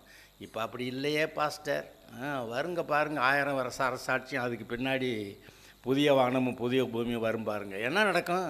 இப்போ இருக்கிற பாவிகள் எல்லாம் காணா போயிடுவாங்க. அவங்களாம் வேறு எங்கேயோ போயிருப்பாங்க. 1000 வருஷ அரசாட்சியில் கூட நாம் தான் ஆளுகிறவர்களாக இருப்போம், கிறிஸ்துவோடு கூட சேர்ந்து ஆளுகிறவர்களாக இருப்போம் அப்படின்னு சொல்கிறோம். ஆனால் 1000 அது முடிஞ்சு புதிய வானம் புதிய பூமி பார்த்திங்கன்னா கர்த்தரோட கூட நீங்கள் நான் மட்டும்தான் இருப்போம். ரட்சிக்கப்பட்டவர்கள் பலுகி பெருகி பூமியை நிரப்பி நிரப்பி கர்த்தருடைய ஜனங்களால் அந்த புதிய வானம் புதிய பூமி நிரம்பி இருக்கும். அங்கே போகும். இங்கேயே அதற்கான ஒரு வாழ்க்கையை நாம் வாழ்ந்திருக்க கர்த்தர் கிருபை அளிக்கிறார். நீங்கள் கர்த்தருடைய பிள்ளைகளா எல்லா விதத்திலும் நீங்கள் பலுகி பெருகி, எல்லா நன்மைகளிலும் நீங்கள் பலுகி பெருகி. ஆனால் என்ன நடந்துருது இந்த உலகத்தில்? இந்த அநேக சபைகளில் நம்ம தரித்திரராக இருக்கிறது தான் நல்லது அப்படின்னு எதையோ பிரசங்கிச்சுப்படுறாங்க. அது கர்த்தருடைய திட்டம் இல்லை. தரித்திரன், அதாவது சுவிசேஷம் அறிவிக்கணும்னா கூட துட்டு வேணும். ரட்சிப்பு இலவசம், ஆனால் அது கூட யாரோ ஒருத்தர் கிரயம் செலுத்தி இருக்கிறார். சுவிசேஷம் அறிவிக்க அதிகமான பணம் வேணும். ஏன்ட்ட ஒன்றுமே இல்லை, எப்படி சுவிசேஷம் அறிவிக்கிறது? You need money. ஆனால் கர்த்தர் சொல்கிறார், நான் பணம் தருவேன்றார். தேவையான ப்ரோக்ராம் வச்சுருந்தேன்னா பணம் கொடுத்துருவேங்கிறார். நான் சொல்கிற வேலையை நீ சரியாக செய்ய போகிறேன்னாக்கா அதுக்கான தேவைகளெல்லாம் சந்திப்பேன்றார். சுவிசேஷம் அறிவிக்கிறதுக்கு 10 பேரை அனுப்புனார். போங்கடா போய், ஆனால் போகிறப்ப எதுவும் கொண்டுட்டு போகாத, சும்மா போ, கையை வீசிட்டு போ. போயிட்டு திரும்பி 70 பேரா திரும்பி வந்தாங்க. திரும்பி வந்தாலும் கேட்குறாரு ஏதாவது குறைவாக இருந்ததா? ஒன்றும் குறைவாக இருக்கவில்லை. என்ன தேவையோ அதை சந்திக்கிற கர்த்தர் இன்று உங்களுக்கும் இருக்கிறார். என்ன பிரச்சனைனா, கர்த்தருடைய வேலையை நம்ம செய்யாமல் இருக்கிறது தான் பிரச்சனையே. கர்த்தருடைய வேலையை ஒழுங்காக செஞ்சால் காசெல்லாம் வந்துடும், தேவைகள் சந்திக்கப்படும். நான் ரொம்ப கஷ்டப்படுறேங்க, உத்தரவுப்படுறேங்க, மோசமாக இருக்கீங்க, நிலைமை ரொம்ப, நீ கர்த்தருடைய வேலையை செய்யலையா? நீ கர்த்தருடைய வேலையை செஞ்சிருந்தா தேவைகள் சந்திக்கப்பட்டிருக்கும். அது மாத்திரமில்லை, திரும்பி வந்து கேட்டப்ப ஒன்றும் குறைவாக இருக்கவில்லை. அவங்க மனசு நிறைவாக இருந்தது, ஆதலால் ஒன்றும் குறைவாக இருக்கவில்லை. என்ன தேவையோ அது சந்திக்கப்பட்டிருந்தது. அவர்களுக்குள் ஒரு நிறைவு இருந்தது, ஒன்றுமே குறைவில்லைங்க. நீங்கள் பலுகி பெருகி பூமியை நிரப்பி, கர்த்தர் உங்களை நிரப்புவார். உங்கள் களஞ்சியங்கள் நிரம்பி இருக்கும், உங்களுடைய தேவைகள் சந்திக்கப்பட்டிருக்கும், உங்களுடைய இருதயம் திருப்தியாக இருக்கும். அந்த பொல்லாத எகிப்தியர்களுக்கு கூட அங்கே தேவைகளை சந்திக்க கர்த்தர் என்னமோ செஞ்சார். ஏன்னா தான் பிள்ளைகளை கர்த்தர் வந்து ரட்சிக்கணுமா, தேவைகளை சந்திக்கணுமா. அதனால் எகிப்தியர்கள், நல்ல வேலை இந்த பார்வோன் நல்லவனாக இருந்தான். அந்த இப்போ எகிப்தியர்களாக ரட்சிக்கப்பட்டவங்களா? இல்லை, அவங்களுக்கு சாப்பாடு கொடுக்கணும்னு ஏதோ ஒரு விதத்தில் இல்லை அதெல்லாம் செய்கிறாரு. ஆனால் விசேஷமாக தான் பிள்ளைகளை போஷிக்கணும், அவங்க செத்து போயிடக்கூடாது, பெரிய பஞ்சம். அதுக்காக நம்மால் ஒருத்தனை அனுப்பி விடுறார். அவனுக்கு சொப்பனம் வருது, அர்த்தம் தெரியாது, வேறு ஒருத்தனுக்கு தெரியாதுங்க. நீங்கள் என்ன சொல்லுங்கள், வேறு ஒருத்தனுக்கு கண்டுபிடிக்க முடியாது. நேபுகாத் நேச்சாருக்கு சொப்பனம் வந்தப்போ வேறு எவனாவது வந்து அர்த்தம் சொன்னானா? ஒருத்தர் சொல்ல முடியாது. அங்கே நீங்கள் இருப்பீர்கள். அந்த தானியேல் அங்கே நேபுகாத் நேச்சார் முன்பாக நின்றது போல, இந்த யோசேப்பு பார்வோனுக்கு முன்பாக நின்றது போல நீங்கள் அங்கே நிற்பீர்கள். அங்கே தேவைகளை சந்திக்கிறது என்ன? யோசேப்புக்கு தேவைகளை சந்திக்கிறான். அவனுடைய சகோதரர், அவனுடைய வீட்டார், அவனுடைய குடும்பத்தை வகையறா எல்லாத்துக்கும் சாப்பாடு கொடுக்கணுங்கிறதுக்காக கர்த்தர் அவனை கொண்டு போய் வச்சார்.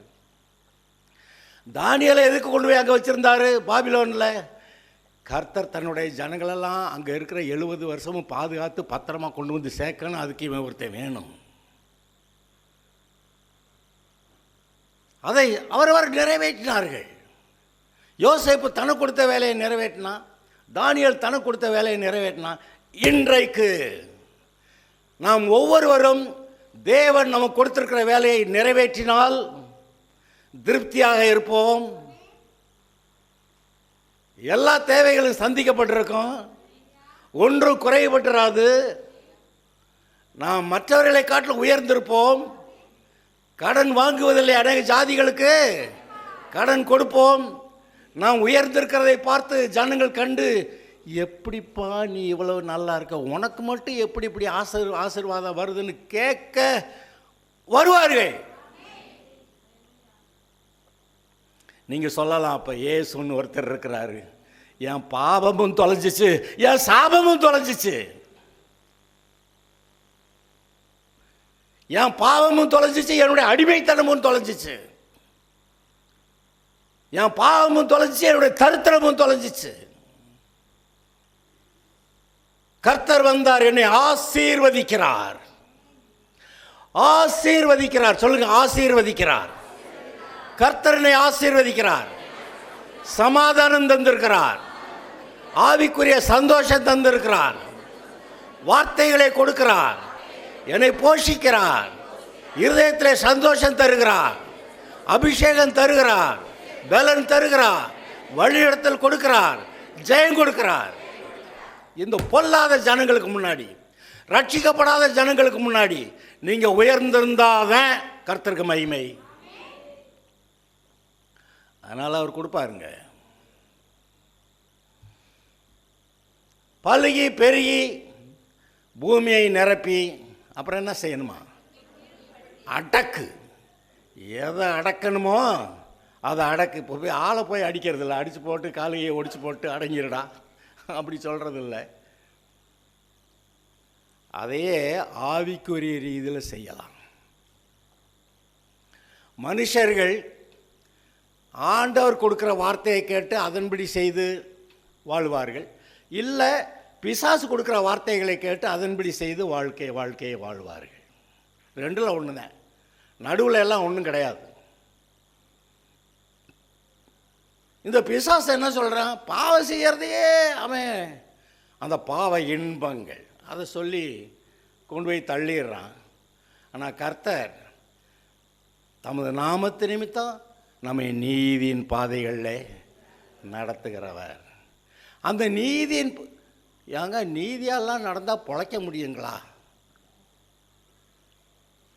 அப்படிதான் பிலாத்துக்கு கூட ஒரு கேள்வி, சத்தியமா? என்னடா சத்தியம்னா என்ன, இந்த உலகத்தில் ஏதாவது இருக்கா அப்படின்னு அவன் கேட்டுக்கிட்டு இருக்கிறான். ஆனால் அவர் தம்முடைய நீதியின்படி அவர் தம்முடைய நாமத்தின் நிமித்தம் என்னை நீதியின் பாதைகளில் நடத்துகிறார்னு சொல்கிறவன் தான் கர்த்தரின் மேய்ப்பராக இருக்கிறார். எனக்கு தாழ்ச்சியே இல்லை, நான் தாழ்ச்சி அடைவதில்லை. யாரு தாழ்ச்சி அடைவதில்லை? அவர் மேய்ப்பராக இருக்கும்போது. அவர் உங்களை மேய்ப்பரா, நீங்கள் தாழ்ச்சி அடைய மாட்டீர்கள். அவர் உங்களுடைய மேய்ப்பரா, ஜீவனுள்ள நாளெல்லாம் நன்மையும் கிருபையும் உங்களை தொடரும்.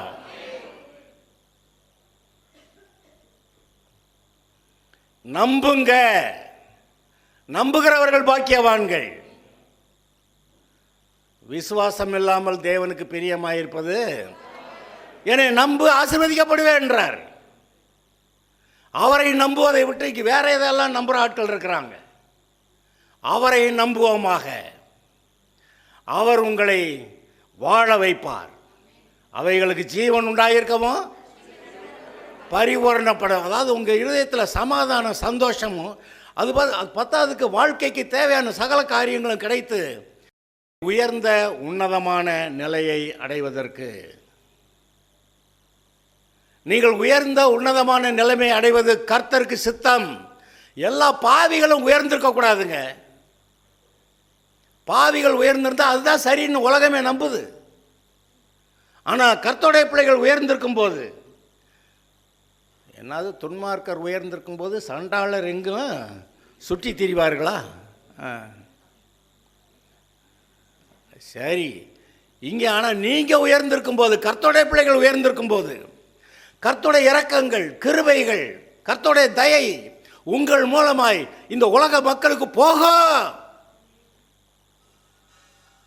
இவங்க கர்த்தருடைய பிள்ளைங்க நல்லா இருக்காங்க, துட்டு வச்சிருக்காங்கன்னு மட்டும் இல்லை, அவங்க இருதயம் சமாதானமாக இருக்கு. அதை பார்ப்பாங்க. அங்கே பார்க்குற மாதிரி தான் கர்த்தர் வைப்பார். நீங்கள் பலுகி பெருகி பூமியை நிரப்பி அதை கீழ்ப்படுத்திங்கிறதுக்கு வந்தான். ஆவிக்குரிய ரீதியில் அதை செய்யணும். நீங்கள் என்ன சொல்கிறீங்களோ அது நடக்கும்னு சொல்லியிருக்கிறார். சத்துருவின் சகல வல்லமையை மேற்கொள்ள இருக்கா? சகல வல்லமையை மேற்கொள்ள கத்தி எடுத்து சண்டை போடுறதா? இல்லை, ஆவிக்குரிய பட்டயத்தை எடுத்துக்கங்க, தேவனுடைய சர்வாயுத வர்க்கத்தை எடுத்துக்கங்க, ரட்சிப்பை பிடிச்சுக்கங்க, நீதியை பிடிச்சுக்கங்க, பரிசுத்தத்தை பிடிச்சுக்கங்க, கடைசியில் ஆவியின் பட்டயமாகிய வசனத்தை எடுத்துக்கொள்ளுங்கள். அதை எடுத்தீங்கன்னா பிசாசை நறுக்கிடுவீங்க. உங்களுக்கு விரோதமாய் கிரியை செய்யும் எந்த ஒரு ஆயுதமும் வாய்க்காதே போம். உனக்கு விரோதமாய் கிரியை செய்ய எந்த பொல்லாத ஆவியும் அடக்கப்படும். ஒரு எடுத்துக்காட்டு, என்னாகமா 23-24 பார்க்க வேண்டாம், அதை பார்த்தா நேரம் போயிடும். 23-24 நமக்கு கதை தெரியும். பிழையாமட்ட பாலாக்கு சொல்கிறான், போய் இந்த ஜனங்களை ஒரு சபிச்சு விட்டுரு. நீ சபிச்சிட்டேன்னா, நீ ஒரு பில்லி சூனியம் பண்ணிட்டேன்னா, நீ ஒரு செய்வனையை பண்ணி விட்டேன்னா, நீ பில்லி சூனியத்தை பண்ணி விட்டு அப்புறமேல நான் சண்டை ஓடி ஜெயிச்சிடுறேன் அப்படிங்கிறான் அவன். ஹலோ, ஆனால் இவனை பில்லி சூனியம் பண்ண விட்டாரா? அது கொன்னே விடுவேன் பார்த்துக்க. நான் சொல்கிறத தவிர வேறு ஏதாவது சொன்னால் கொன்னே விடுவேன்ட்டார். அவன் பில்லி சூனியம் பண்ணுற ஆவியை இவர் ஒன்றும் சொல்லலை. அவன் ஏதோ ஒரு ஆவியை வச்சு தான் பில்லி சூனியமெல்லாம் பண்ணுறான். அந்த ஆவிக்கு போய் ஒன்று சொல்லிக்கிட்டு இருக்கலாம். அந்த ஆவி என்னது? விழுந்து போன தூதர்கள், ஒன்றுக்கு உதவாத நரகத்துக்கு போகிற தூதர்கள். அவங்கள போய் கர்த்தர் என்னும் ஜலிச்சுக்கிட்டு இருக்கிறாரு. மனுஷனை கூப்பிட்டாரு, ஏண்டே நீ கர்த்தருடைய ஜனத்துக்கு விரோதமாக பில்லி சூனியம் பண்ண பார்க்குற, கவனமாக எச்சரிக்கை ஆயிரும். அங்கே போய் நான் சொல்கிறது தான் சொல்லணும், முதல்ல போகக்கூடாதுன்னாரு. ஆனால் போகிறேன்னா ஆசை துட்டு போகிறேன்னு போனான். ஆனால் கூப்பிட்டு சொல்லிட்டாரு, நான் சொல்கிறது மட்டும்தான் சொல்லணும். கடைசிக்கு அது எப்படி முடியுது? சபிக்கப்பட்ட ஜனமாக மாறுறதுக்கு பதிலாக ஆசீர்வதிக்கப்பட்ட ஜனமாக மாறிட்டாங்க. சாபங்களை ஆசீர்வாதமாய் கர்த்தர் மாற்றினார். யாரை கொண்டு? ஒரு மனிதனை கொண்டு. இன்றைக்கி உங்களோட வீட்டாரை எவனாவது சபிக்கிறான், இல்லை பில்லி சூனியம் உங்களுக்கு விரோதமாக பண்ணுறான், அவன் என்னத்தை பண்ணுறான்? அவன் பண்ண முடியாதுங்க. முதல்ல உங்களுக்கு விரோதமாக ஒரு ஆயுதம் எழும்புனா அதை வைக்காதே போகும். ஒரு மனிதனை எடுத்து பயன்படுத்தினார். அதனால இஸ்ரவேல் ஜனங்கள் சபிக்கப்பட முடியவில்லை. அப்புறம் ஏற்கனவே செத்தமுடான்னு கிடக்கிறாங்க. எசேக்கியேல் 37வது அதிகாரத்தில் வாசிங்கன்னா அங்கே ஒரு எலும்புகள் நிறைந்த, அது உலர்ந்த எலும்புகள் நிறைந்த ஒரு பள்ளத்தாக்கு வழியாக இவனை கூட்டிகிட்டு போயிட்டு, என்னடா அதுன்னா, என்னது? இஸ்ரவேல் ஜனங்கள் தான்ப்பா அது. எல்லாம் பாவத்தினால அடிமைத்தனத்துக்குள்ளே போய் அங்கே பாபிலோனில் போய் சிறையிருப்பில் கிடக்கிறாங்க. எல்லாத்தையும் அந்த சத்தெல்லாம் உறிஞ்சிட்டாங்க, ரத்தத்தையே உறிஞ்சிட்டாங்க. அது சத்து இல்லாமல் போச்சு, கடைசிக்கு செத்து போச்சு. செத்து போனது மட்டும் இல்லை, உலர்ந்த எலும்பாக கிடக்க. அந்த நிலைமையில் இந்த இஸ்ரவேல் ஜனங்கள் இருக்காங்கடா அப்படின்னு சொல்லிட்டு. ஆனால் சொல்கிறாரு, இவங்களை நான் மறுபடி கொண்டு வருவேன், இவங்க தேசத்தில் இவங்களை நாட்டுவேன் நான் அப்படின்றார். ஏன்னா அவனுக்கு எவ்வளவு பாவம் செஞ்சாலும் அதுக்கேற்றால் இப்போ அடியை போட்டு தள்ளிட்டார். அங்கே போனோன்னா மனம் திரும்புகிற ஒரு கூட்டம் இருக்குது. பாபிலோனில் தான் அந்த ஜெப ஆலயங்கள் உண்டானதை பற்றி நீங்கள் வாசிக்கிறீங்க. இஸ்ரவேல் தேசத்தில் தேவாலயம், இஸ்ரவேல் தேசத்தில் ஒரே இடத்துல தான், எருசலேமில் தேவாலயம். அவரை தொழுது கொள்ள, அவருக்கு பலி செலுத்த இஸ்ரவேல் தேசத்தில் யார் எங்கே இருந்தாலும் அங்கே எருசலேமுக்கு தான் போகணும். அங்கே தான் ஆலயம், அங்கே தான் பலி செலுத்தணும். அப்படி இருந்தது. ஆனால் இப்போ இவங்க சிறைப்பட்டு போயிட்டாங்க, சொந்த ஊரில் இல்லை, எருசலேமுக்கு வர முடியாது. என்னடா பண்ணுறது?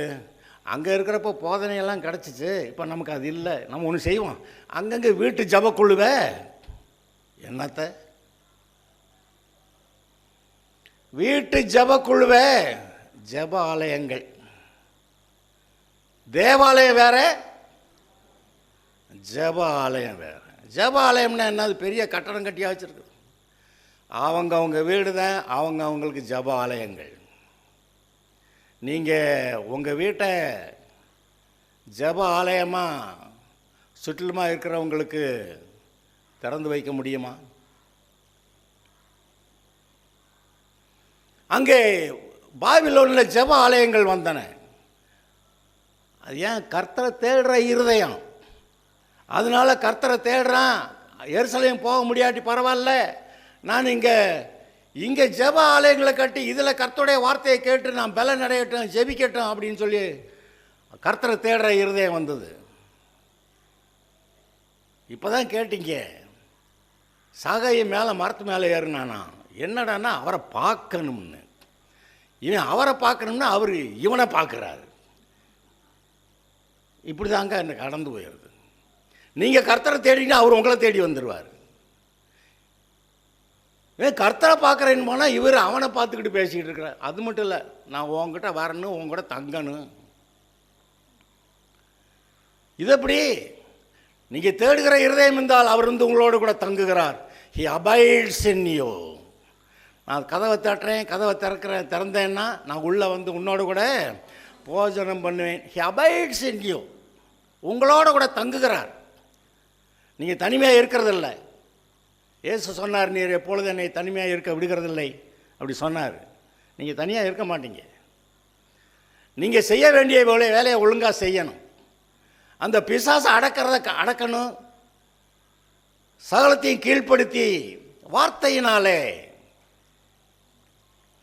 கட்டி போட்டிருக்க அந்த, அதாவது உலர்ந்த எலும்புல இருக்கிற அந்த கூட்டத்தில் போய் நின்றுக்கிட்டு கர்த்தர் வந்து சொல்கிறாரு, தீர்க்க தரிசனத்தை ஒன்று சொல்லு. என்ன நான் சொல்கிற மாதிரி சொல்கிறா?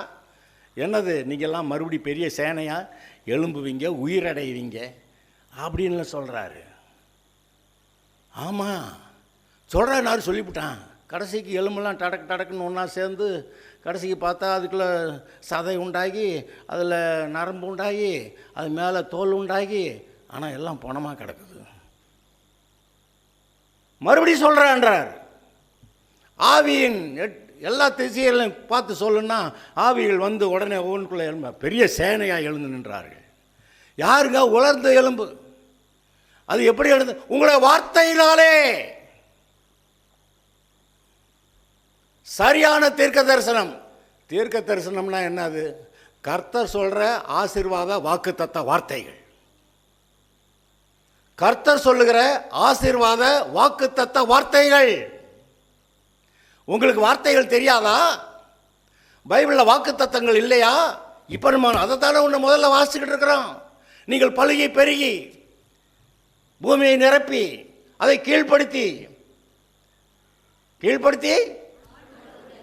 ஆமாம், சமுத்திரத்தில் இருக்கிற மச்சங்களையும் ஆகாயத்து பறவைகளையும் பூமியிலே நடமாடும் சகல ஜீவ ஜந்துக்களையும் ஆண்டு கொள்ளுங்கள். இன்றைக்கு விசேஷமாக அதை கீழ்ப்படுத்தி அப்படிங்கிற ஒரு விஷயத்தை நம்ம பார்க்கலாம்.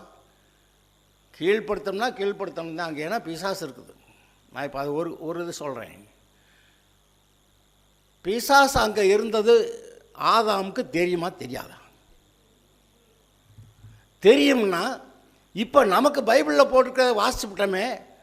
என்னென்ன போட்டு வாசிக்கிறோம்? எபேசியர் 10-12 நினைக்கிறேன். இப்போ பார்க்க வேண்டாம், நான் வாசி சொல்கிறேன். அதிகாரங்கள் துரைத்தனங்கள், இந்த அந்தகார லோகாதிபதிகள், வானமண்டலத்தில் இருக்க பொல்லாத ஆவிகளின் சேனைகள். நம்ம என்ன பண்ணுறோம்? ஏதோ ஒன்று வாசித்த உடனே அங்கே பிசாசு இருந்ததே சொல்லப்படலைங்கிற மாதிரி நம்ம நினச்சிக்கிட்டு பிசாசு இருக்கிறதே தெரியாதுன்னு நினைக்கிறோம். ஆனால் ஆதாமுக்கு எல்லாம் தெரியும். வானம் பிசாசு, த லீடர், சாத்தான்னா என்ன அர்த்தம்? சகோதரர் மேல் குற்றம் சொல்லுகிறவன். நம்ம மேலே குற்றம் சொல்லியே நம்மளை போட்டு நம்மளை உடச்சி தள்ளிட்டாங்க. நம்மளை குற்றவாளின்னு சொல்கிற, நீ அதில் குற்றவாளி, நீ இதில் குற்றவாளி. அந்த என்னாகும் 23-24 கர்த்தர் என்ன சொல்கிறாரு? அந்த இஸ்ரவேலிடத்திலே அவர் அக்கிரமத்தை காண்பதில்லை. உங்ககிட்டயும் அவர் அக்கிரமத்தை பார்க்கல. இல்லாத இதையும் அதையும் சொல்லிக்கிட்டு நான் இதில் பாவி அதில் பாவி. சரி, அது சரியாயிட்டிய பின்னையா ஒழுங்க நல்லா சொல்ல வேண்டியதான உன்னை பற்றி. நான் நீதிமான், பரிசுத்தவான், கர்த்தருடைய பிள்ளை, ஆசீர்வாதமாக இருப்பேன். அதை சொல்கிறத விட்டுட்டு நான் என்ன நீதிமான், நான் பாவி கீவி. அவரை கேட்டால் நான் உன்ட்டு பாவத்தை நான் பார்க்கல, அக்கிரமத்தை நான் பார்க்கல. I don't see iniquity. பாவத்தை நான் பார்க்கல என்றார். அந்த ஒரு வரியை மட்டும் வாசிக்கலாமா? என்னாகமத்தில் 23-21 அந்த ஒரு வரியை மட்டும் வாசிக்கலாம். அவர் யாக்கோபிலே அக்கிரமத்தை காண்கிறதும் இல்லை, இஸ்ரவேலிலே குற்றம் பார்க்கிறதும் இல்லை. எங்க எல்லாரும் பாருங்க அந்த பைபிள் வசனத்தை.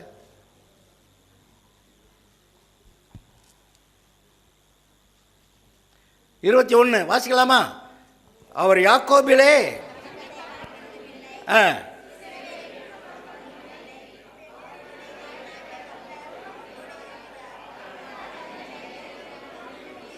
இப்போ நம்ம என்ன சொல்லணும்?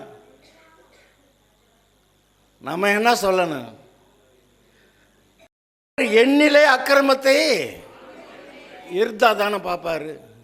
அவரே கழுவி விட்டார், உங்களை சுத்தமாக்கி விட்டார். ஏன் சரியான மனப்பான்மை நமக்குள்ளே ஏன் வரக்கூடாது? அவர் எண்ணிலே அக்கிரமத்தை காண்கிறதும் இல்லை, இஸ்ரவேலில் என்னிடத்துல குற்றம் பார்க்கிறதும் இல்லை.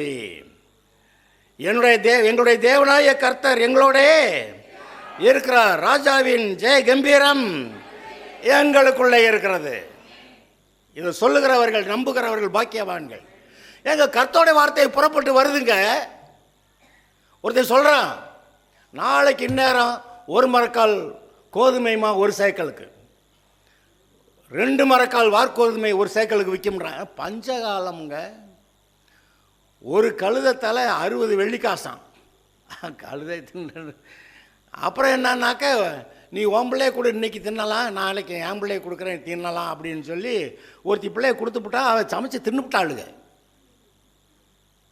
கேட்டால் பசியான். அந்த பிள்ளைய உயிரோட வச்சுக்கிட்டு இவளுக்கு தான் சாப்பிடாமல் இருந்து பட்டினியாக கிடந்து செத்துருக்கணும்.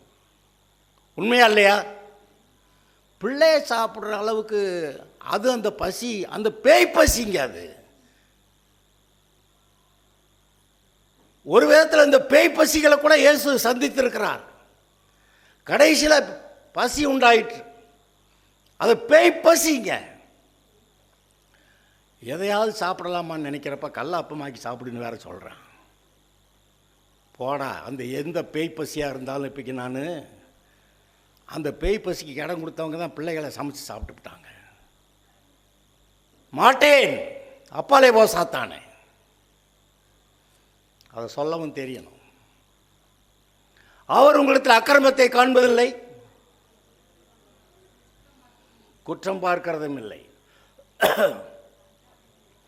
அப்போ ஆவிக்குரிய ரீதியில் நீங்கள் ஏதோ அவர் கொடுக்குற வார்த்தைகளை பேசி நீங்கள் ஜெயம் எடுக்கிறீர்கள். அந்த பிசாசை அடக்குறீங்க, அவனுடைய கொட்டத்தை அடக்குறீங்க.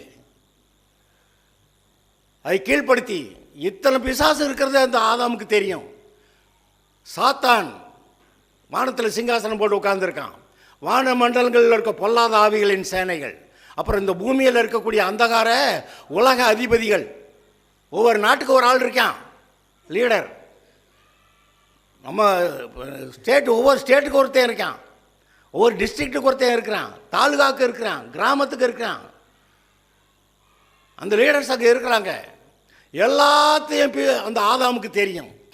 அதை கீழ்ப்படுத்தி என்றார். டேய், இவனை அடக்கு, இந்த ஏதேன் தோட்டத்தை பெருசாக்கி நீங்கள் பழுகி பெருகி பூமியை, ஏதேன் தோட்டம் இல்லை, பூமியை நிரப்புங்கள்.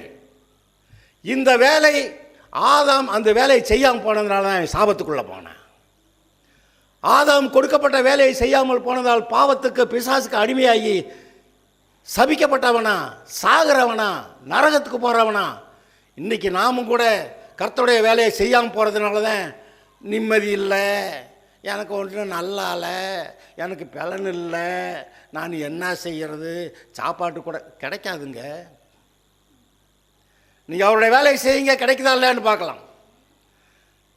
வேலைக்கு ஆள் அனுப்பினார் 70 பேரை, 2 பேரா போய் ரவுண்ட் அடிச்சுட்டு வர்றாங்க. ஏதாவது குறைவாக இருந்ததா? ஒன்றும் குறைவாக இருக்கவில்லை. ஏன்னா இவர்கள் கர்த்தருடைய வேலையை செய்தார்கள். நீங்கள் கர்த்தருடைய வேலையை செய்கிறீங்களா? உங்கள் வீடு ஜெப ஆலயங்களாக இருக்குதா? யாருக்காவது சுவிசேஷத்தை அறிவிக்கிறீங்களா? அறிவிக்காமல் சும்மா இருந்தால் அப்புறம் வேறு எதுவும் கிடைக்காது. நம்ம வேலையை நம்ம செய்யணும், அவர் வேலையை அவர் பார்ப்பார். தேவையை சந்திக்கிறது அவருடைய வேலை. அற்புதமாக அந்த அந்த 70 பேரும் போனாங்களே, அற்புதமாக சாப்பாடு கிடச்சிருக்கும். அற்புதமாக அவர்களுடைய தேவைகள் சந்திக்கப்பட்டிருக்கும். இன்றைக்கி எங்கள் வீட்டில் விசேஷமாக 5-6 பிளேட் வாங்கினோம். பிளேட், சாப்பிட்ற பிளேட். எங்களுக்கு சாப்பிட்றது கூட நாங்கள் நினைக்கலைங்க. யாராவது ஊழியக்காரங்க வந்தாங்கன்னா அவங்களுக்கு நல்ல தட்டு கொடுத்து நல்ல சாப்பாடு போட்டு கொடுக்கணும்னு அப்படி நினச்சிக்கிட்டு அந்த தட்டுகளை வாங்கியிருந்தோங்க. இவங்க ஊழியத்துக்கு போகிறப்ப அங்கே 4 பேரை கர்த்தர் எழுப்பி விட்டுருப்பார். நம்ம ஆளுங்க வர்றாங்கடா, சாப்பாடு எப்படி கொடுத்துருப்பாங்கன்னு நினைக்கிறீங்க? இவங்க வீட்டில் சமைச்சிருந்தா கூட அவ்வளோ டேஸ்ட்டாக இருக்காது. அப்படி நல்லா சாப்பாடு கொடுத்துருப்பாங்க. தேவைகள் சந்திக்கப்பட்ட, ஒன்றும் குறைவில்லை என்று சொன்னார்கள். சரி, கீழ்ப்படுத்தி அதை ஆண்டு கொள்ளுங்கள். ஆண்டு கொள்ளுங்கிற வார்த்தை இப்போ தான் அந்த ஒரு முக்கியமான வசனத்தை நான் வார்த்தை சொல்லணும். உங்களை நம்பி இந்த பூமியை ஆளக்கூடிய அதிகாரத்தை கர்த்தர் கொடுக்குறாரு. ஆதாமை நம்பி, எப்பா நான் தான் ராஜா, நான் தான் ராஜாதி ராஜா, நான் தான் கடவுள், அதெல்லாம் அது பேயிடா. அது ஏதாவது சேட்டை பண்ண பார்க்குது, இருக்கிற பிரச்சனை பண்ண பார்க்குது, அதை முதல்ல உடச்சி தள்ளிட்டு இந்த பூமியை பரலோகம் போல் இதை மாற்றணும். நல்ல வேலை, நல்ல சம்பளம், என்ன சம்பளம் கொடுப்பாரு எனக்கு தெரியாது. ஆளுகை, பெரிய ஆளுகை, பெரிய ஆளுகை எல்லாம் ஒரு நல்ல ஆளுகையில் இருக்கிறவங்களுக்கு என்ன குறைவு? ஆளுகை செய்கிறவர்களுக்கு என்ன குறைவு? ஒரு குறைவும் இருக்காது. அக்கிரமக்கார ஆளுகை செய்கிறவர்கள் கூட ஒன்றுமில்லாத ஓட்டாண்டிகள்கிட்ட அது என்ன லஞ்சம் வாங்குறாங்களா பிச்சை எடுக்கிறாங்களா, ரெண்டில் ஏதோ அர்த்தம் உங்களுக்கு நீங்களாக சொல்லிக்க வேண்டியது. ஓட்டாண்டிகள்கிட்ட ஒரு பேப்பர் மூவ் பண்ணணும்னா, அந்த ஆஃபீஸில் ஒரு பேப்பர் மூவ்னா அவங்களுக்கு காசு கொடுக்கணும். அந்த இவன் ஓட்டாண்டி சாப்பிட்றதுக்கு இல்லாமல் இருக்கான், இவன்கிட்ட பிடுங்கி அவங்க தின்னுக்கிட்டு இருக்கிறான். இது உலகம்ங்க. ஆனால் கர்த்தர் மேலேருந்து அவர் ஆசீர்வதிப்பார். நன்மையான எந்த இவன் பூர்ணமாக வந்த வரமும் பரத்திலிருந்து அது வருகிறது, ஒன்றும் குறையப்படாது. அந்த இஸ்ரவேல் ஆசீர்வாதத்தை அந்த தேசத்தை நீங்கள் பார்த்தீங்கன்னாக்கா சொல்கிற வார்த்தைகள்லாம் ரொம்ப அற்புதமாக இருக்கும். அப்படி நிறைவான சந்தோஷமான ஒன்றும் குறைவில்லாத ஷலோம் அப்படின்னாவே எந்த குறைவும் இல்லாத நிலைமையில் திருப்தியாக சந்தோஷமாக நான் இருக்கேன் அப்படின்னு. அந்த நிலைமையில் கர்த்தர் உங்களை வச்சார். நீங்கள் அந்த நிலைமைக்கு வர வரைக்கும் உங்களால் திருப்தியாக இருக்க முடியாது. நீங்கள் கர்த்தருக்கு ஊழியம் செய்யணும், தேவைகள் சந்திக்கப்படும். கர்த்தர் எப்படி உங்களை அவருடைய பிள்ளையா, பூமியை ஆளக்கூடிய ஆளுகை உடையவர்களா, நீங்கள் அதை சரி பண்ணி அதை பூமி முழுசுமே பரலோகம் போல் மாற்றுகிறவர்களா, அந்த வேலையை செய்ய வரைக்கும் உங்களுக்குள்ள திருப்தியே வராது. ஆனால் செய்கிறவனுக்கு திருப்தி இருக்கிறது. பலுகி பெருகி அதை கீழ்ப்படுத்தி அதை ஆண்டு கொள்ளுங்கள்ங்கிறப்ப ஏன் சார்பா நீ ஆண்டுக்கணும். இங்கே இருக்க ஆகாயத்து பறவைகளானாலும் சரி, தண்ணீரில் நீந்துகிற ஜீவராசிகளானாலும் சரி, பூமியில் நடமாடுகிற அந்த ஜீவ ஜந்துக்களானாலும் சரி, அதுக்கு பாராட்ட வேண்டிய இரக்கம், கிருபை, அதுக்கு தீனி கொடுக்கறது எல்லாத்தையும் பார்த்து செய்ய. இப்போல்லாம் ஒரு சட்டம் இருக்குது, 60 நாளைக்கு மீன் பிடிக்க போகக்கூடாது, ஏன்னா பூரா காலி பண்ணிடுவாங்க எல்லாத்தையும். அதாவது விதைக்கிற தானியத்தை ஒருத்தன் சாப்பிட்டான்னா அடுத்த வருஷம் என்னங்க கிடைக்கும்? அதே போல் இப்போ எல்லா மிருக ஜீவன்களுக்கும் அது விசுவாசிகளோட வீட்டில் இருக்க மிருக ஜீவன்கள் ரொம்ப ஆசீர்வதிக்கப்பட்டதுங்க. இந்த விசுவாசிகள் அந்த மிருக ஜீவன் ஆடு மாடு எல்லாம் ரொம்ப பிரியமாக சந்தோஷமாக பேசிக்கிட்டு ஒரு இலை கொலையை எடுத்து புல் எடுத்து கொடுத்தாக்கா அது தின்னுக்கிட்டு இது பின்னாடியே சுற்றிக்கிட்டே வரும் அந்த ஆடு. ஆனால் அதே ஒரு அக்கிரமக்காரன்ட்ட அந்த மாடு இருந்துச்சுன்னா அவன் நினைக்கிறான் இது நிறைய சாப்பிட்டு நல்லா தண்ணி குடித்தாதான் நிறையா பால் கறக்கும். எப்படி? இது அந்த நேரத்துக்கு ஒரு மாடு இன்றைக்கி தண்ணி குடிக்கலாம் பிடிக்கலை, சாப்பாடும் பிடிக்கலைன்னு சாப்பிடாமல் கிடந்திருக்கான். இவன் கொண்டு தண்ணி குடுறேன்னு விட்டு தண்ணி குடிக்காம இப்படி தலையாடிக்கிட்டு இருக்கான். தடி எடுத்து அடிக்கிறான். நீ தண்ணி குடித்தாதானே எனக்கு பால் ஊட்டு. துன்மார்க்கன்ட்டு இருக்க மிருக ஜீவன்கள் கூட ரொம்ப சபிக்கப்பட்டதுங்க. உங்களுடைய ஆளுகையில் கீழே இருந்தால் நீங்கள் அந்த மிருக ஜீவன்களை எவ்வளோ நல்லா வச்சுருப்பீங்க. உங்களுடைய ஆளுகை கீழே இருந்தால் இந்த பூமி எவ்வளோ நல்லா இருந்திருக்கும். தேவனுடைய சார்பாக நீங்கள் பூமி ஆள்றீங்க. அந்த மிருக ஜீவன்கள் எல்லாம் நீர் கொடுத்த இந்த ஆளுகை சார் ராஜாவுக்காக ஸ்தோத்திரம், ஆண்டவரே உமக்கு ஸ்தோத்திரம். அந்த மிருக ஜீவன்கள்லாம் கர்த்தரை தூச்சு பாடும். அப்படிதானே இருந்திருக்கும். இன்றைய குடும்ப தலைவன் அவனுக்கு அதிகாரம் இருக்குது. அவன் தலைவன் சொல்லியிருக்கிறார். என்னவா கர்த்தருடைய சித்தத்தின்படி எப்படி குடும்பத்தை மனைவி பிள்ளைகளை நடத்தணுமோ அது மாதிரி அவன் நடத்தணுமா. அப்போ தான் கர்த்தருடைய ஆளுகை. உங்களை நம்பி இந்த அதிகாரத்தை கொடுத்துருக்கிறாரு. ஆதாமை நம்பி அந்த பூமியை ஆளக்கூடிய அதிகாரத்தை கொடுத்தாரு. இன்றைக்கு உங்களை நம்பி உங்களுடைய உலகத்தை நீங்கள் ஆண்டு கொள்ளும்படி உங்களுக்கு அதிகாரம் கொடுக்கப்பட்டிருக்கிறது. சரியாக பயன்படுத்துகிறோமா? வேலையை சரியாக செய்கிறோமா? 10 தாளந்து கொடுத்தா 10 தாளந்து சம்பாதிக்கிறோமா, இல்லை எங்கேயோ போட்டு மூடி வைக்கிறோமா, சாட்சியாக இருக்கிறோமா, ஜப கூட்டம் நடத்துகிறோமா, நம்ம வீடு தான் ஜப ஆலயங்களா? எஸ், இருக்கணும். இருக்கட்டும் ஆண்டவரே, நான் செய்கிறேன். தீர்மானம் எடுங்க. God will bless you. கர்த்தருக்கு ஊழியம் செய்யுங்க. நீங்கள் நன்றாக இருப்பீர்கள், சந்தோஷமாக இருப்பீர்கள், திருப்தியாக இருப்பீர்கள். இப்போ இன்னொரு பாயிண்ட் சொல்கிறேன். எந்த நிலைமையில் நீங்கள் இருக்கும்படி கர்த்தர் உங்களை உண்டாக்கினாரோ அந்த நிலைமைக்கு வர வரைக்கும் உங்களுக்கு திருப்தியே இருக்காது. உங்களை நம்பி இப்போ ஏற்பட்ட ஆளுகை அதிகாரத்தை கொடுத்தாருன்னு சொன்னேன். இப்போ சொல்கிறேன், கர்த்தர் உங்களை எப்படி பெரிய ராஜாவா, பூமிக்கே ராஜாவா, ஏன் சார்பா நீ ஆண்டுக்க, நான் தான் ராஜா, நான் நீ இருந்து பூமி ஆண்டுக்க, நான் சொல்கிற மாதிரி செய்யி, அந்த பிசாசை போட்டு தள்ளு, அவனை தள்ளி விட்டுரு, அவனுக்கு இங்கே நரகத்தை உண்டாக்கிறான், நரகம் தான் போவேன், அவனுக்கு இங்கே நரகத்தை உண்டாக்கி விட்டுரு, நீ ஆளுகை செய்யு, நான் சொல்கிறபடி ஆளுகை செய்யு, இந்த பூமி தேவனுடைய கிருபையினால் காருண்யத்தினால் நிறைந்திருக்கட்டும். இந்த பூமியும் அதன் நிறைவும் கர்த்தருடையது. இன்றைக்கி நம்ம பூமி எல்லாத்தையும் கண்ட்ரோல் பண்ண முடியலை.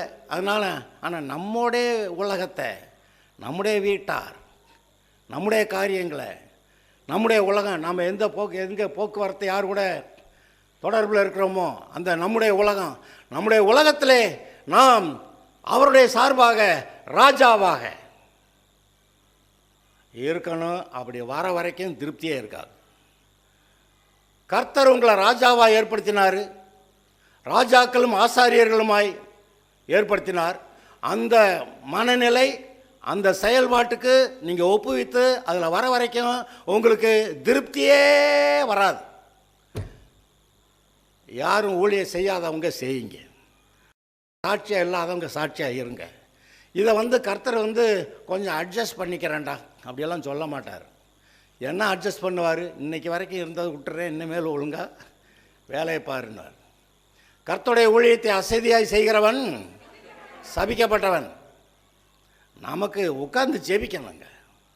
அன்றன்றுள்ள அப்பம், அன்னன்னைக்கு தேவையான ஆவிக்குரிய பலன், அது ஜெபம் பண்ணணும். அந்த ஜெபம் பண்ணலன்னு அந்த ஆவிக்குரிய பலன் வராது. ஜெபமே பண்ணாமல் அதுக்கு அப்பம் வேணும்னா அங்கே வேலையெல்லாம் நடக்காதுங்க.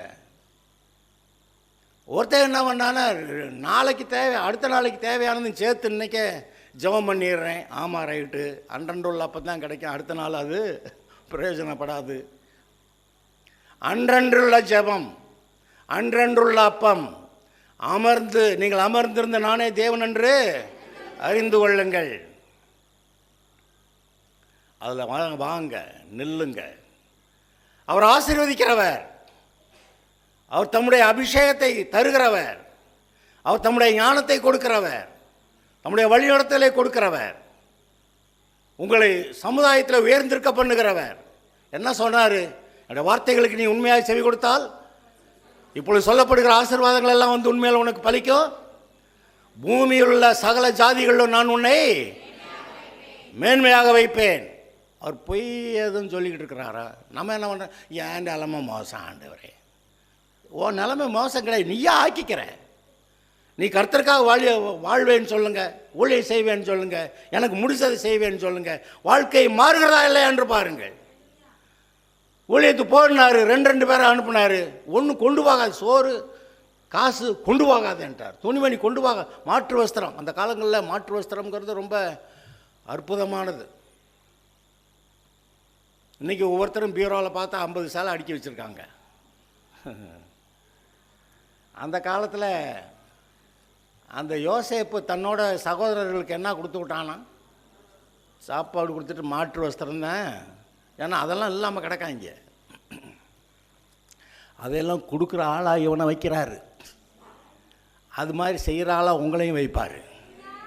நீங்கள் கடன் வாங்குவதில்லை, அநேக ஜாதிகளுக்கு கடன் கொடுப்பீர்கள்.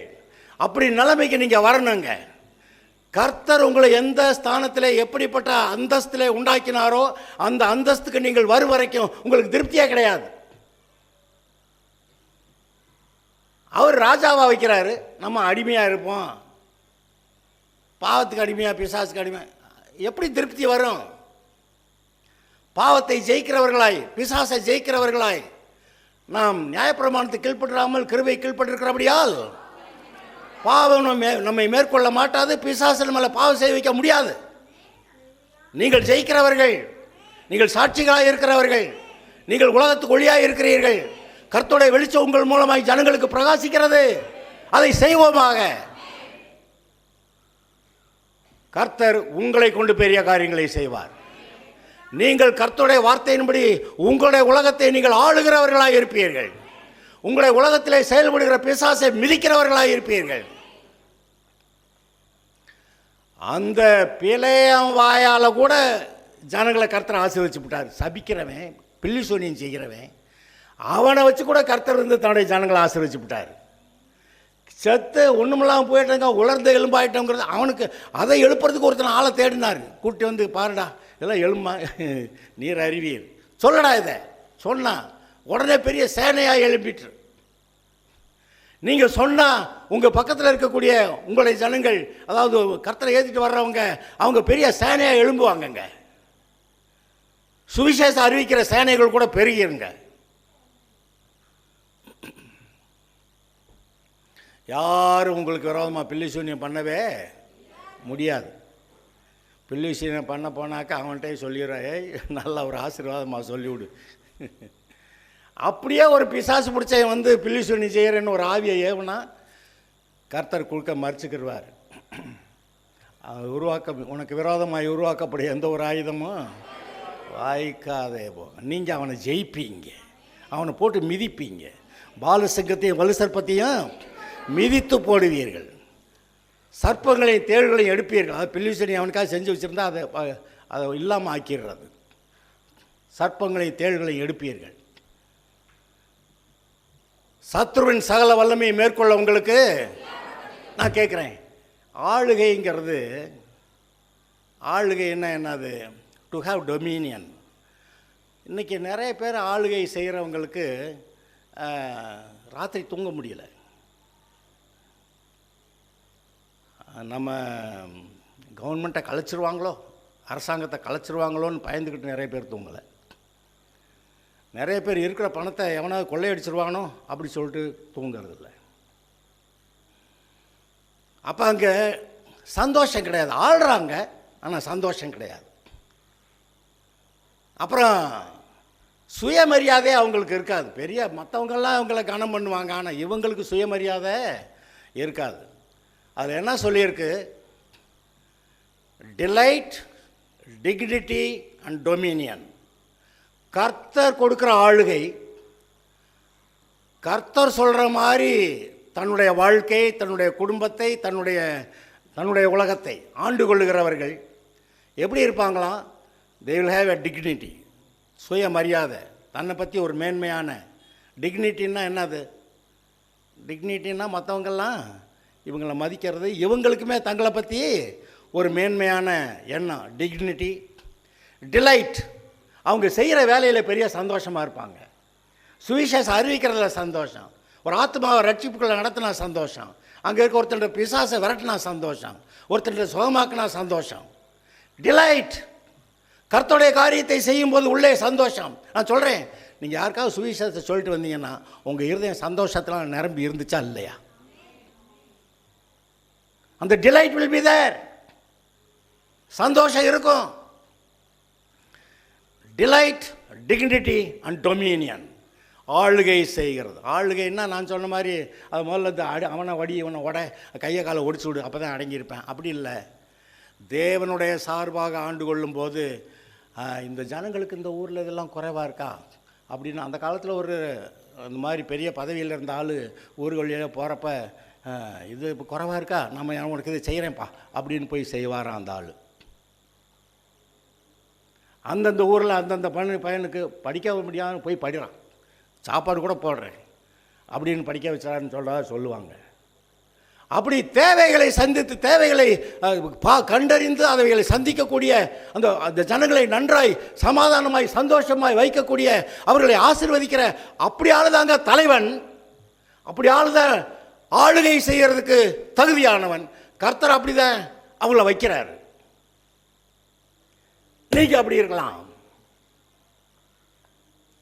எல்லாரும் எழுந்திருக்கலாம், ஒரு ஜெபம் பண்ணலாம். நான் சொன்னேன், கர்த்தர் உங்களை நம்பி இந்த ஆளுகையை கொடுத்திருக்கிறார். அது நம்ம அந்த ஆளுகையை, அந்த வேலையை ஒழுங்காக செஞ்சால் திருப்தியாக இருப்போம், இல்லாட்டி திருப்தியாக இருக்க மாட்டோம். நம்ம என்ன பெரிய கட்டிக்காரங்க நம்பி ஆளுகை கொடுத்தாரா? இல்லை, நம்மளாம் யாரும் ஒன்றும் இல்லைங்க. ஒன்றுமில்லாத ஆளை நம்பி பெரிய ஆளுகையை பிள்ளைன்றாரு, என்னுடையதெல்லாம் உனக்குன்றாரு. இப்போ இந்த விஷயங்களில் நம்ம தீர்மானம் எடுக்கலாமா?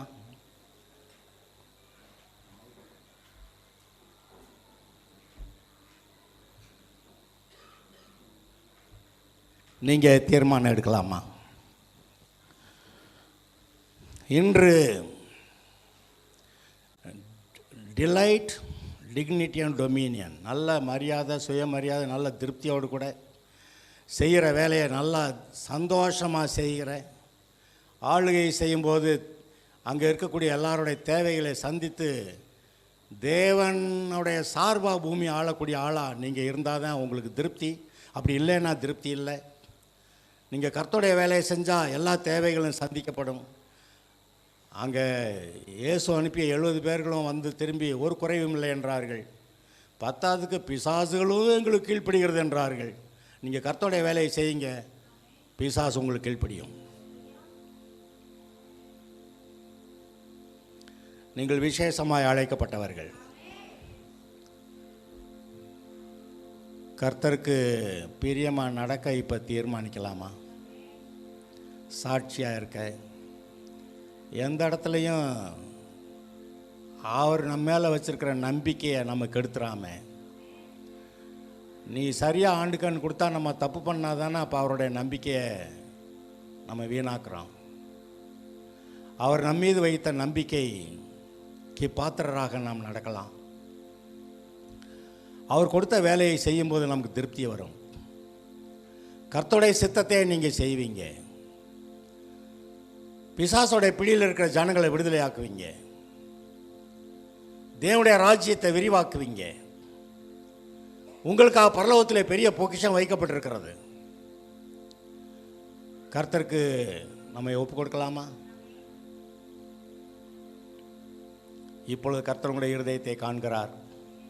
உங்களுடைய தீர்மானத்தை அவர் காண்கிறார். நீங்கள் சரியாக ஆளுகை செய்கிறவர்களாய், பிசாசை மிதிக்கிறவர்களாய், இயேசுவின் நாமத்தினாலே அடங்குன்னா அது அடங்கும். உங்களை மிஞ்சின ஒரு பிசாசும் கிடையாது, மனுஷன் கிடையாது. நான் இப்போ சொல்கிறேன், அந்த லூசிஃபர் முதல் கொண்டு கீழே இருக்க எல்லா பிசாசுகளையும் ஆண்டு கொள்ள அதிகாரம் கொடுத்திருந்தாரா கர்த்தர்? அந்த லூசிஃபர் முதல் கொண்டு அவனுக்கு கீழே இருக்க எல்லா பிசாசுகளையும் அடக்கி ஆள கர்த்தர் அதிகாரம் கொடுத்திருந்தாரா இல்லையா? இன்றைக்கு அதை நமக்கு கொடுத்திருக்கிறாரா இல்லையா? அது எந்த பிசாசா இருந்தா என்ன, லூசிஃபரே வந்தா என்ன, லூசிஃபரை மேற்கொள்ள அவனை துரத்த கர்த்தர் உங்களுக்கு அதிகாரம் கொடுத்திருக்கிறார். லூசிஃபரின் சகல சேனையும் வந்தாலும் கூட அத்தனையும் துரத்த உங்களுக்கு அதிகாரம் கொடுத்திருக்கிறார். சொல்லுங்க பார்க்கலாம். நான் கர்த்தரால் அபிஷேகம் பெற்று ஞானத்தை பெற்று அவர் சொல்லியபடி என்னுடைய உலகத்தை நான் ஆண்டு கொள்ளுகிறேன். கர்த்தருடைய சித்தத்தை செய்கிறேன். அவர் கொடுக்கிற திருப்தியை பெற்றுக்கொள்ளுகிறேன். அவருடைய நம்பிக்கைக்கு பாத்திரவானாக இருப்பேன். அல்லேலூயா. உங்களுடைய ஜெபத்தில் கொஞ்ச நேரம் ஜெபம் பண்ணுங்க. அது நம்முடைய இருதயம் திருப்தியாக வரைக்கும் கொஞ்சம் ஜெபம் வேணும். நம்ம அவருடைய சமூகத்தில் உட்கார்ந்து ஜெபிக்கணும். ஒரு திருப்தி வரும், அப்புறம் தான் மற்ற வேலையை பார்க்கலாம். அன்றன்றுள்ள ஜெபம், அன்றன்றுள்ள அப்பம். கர்த்தாவே, நாங்கள் உம்மை ஸ்தோத்தரிக்கிறோம். இந்த நாளுக்காக உமக்கு நன்றி. உடைய பிள்ளைகளை நீர் ஆசீர்வதித்திருக்கிறீர். இன்றைக்கு உடைய கிருபை நீர் சொன்னபடியே உம்முடைய பிள்ளைகள் மேல் இருக்க கடவுது. ஒரு எழும்பி பிரகாசிக்கட்டும், சாட்சியாக இருக்கட்டும், உம்முடைய வேலையை செய்யட்டும், திருப்தியாக இருக்கட்டும், உம்முடைய நம்பிக்கைக்கு பாத்திரவான்களாக இருக்கட்டும். இவர்கள் இந்த உலகத்தை ஆசீர்வதிக்கிறவர்களாக இருக்கட்டும். இவர்களை ஆசீர்வதிக்கிறவர்கள் ஆசீர்வதிக்கப்பட்டவர்கள், இவர்களை சபிக்கிறவன் சபிக்கப்பட்டவன். கர்த்தாவே உமக்கு ஸ்தோத்திரம். உம்முடைய கரம் இவர்களோடு கூட இருக்கிறது. உம்முடைய பாதுகாப்பு இவர்களோட கூட இருக்கிறது. உம்முடைய ஆவியானவர் கூட இருக்கிறார். நீர் அவர்களை வழி நடத்துகிறீர். இதில் கர்த்தர் மகிமைப்படுவீராக. கர்த்தருக்கே ஸ்தோத்திரம். இயேசுவின் நாமத்தில் பிதாவே.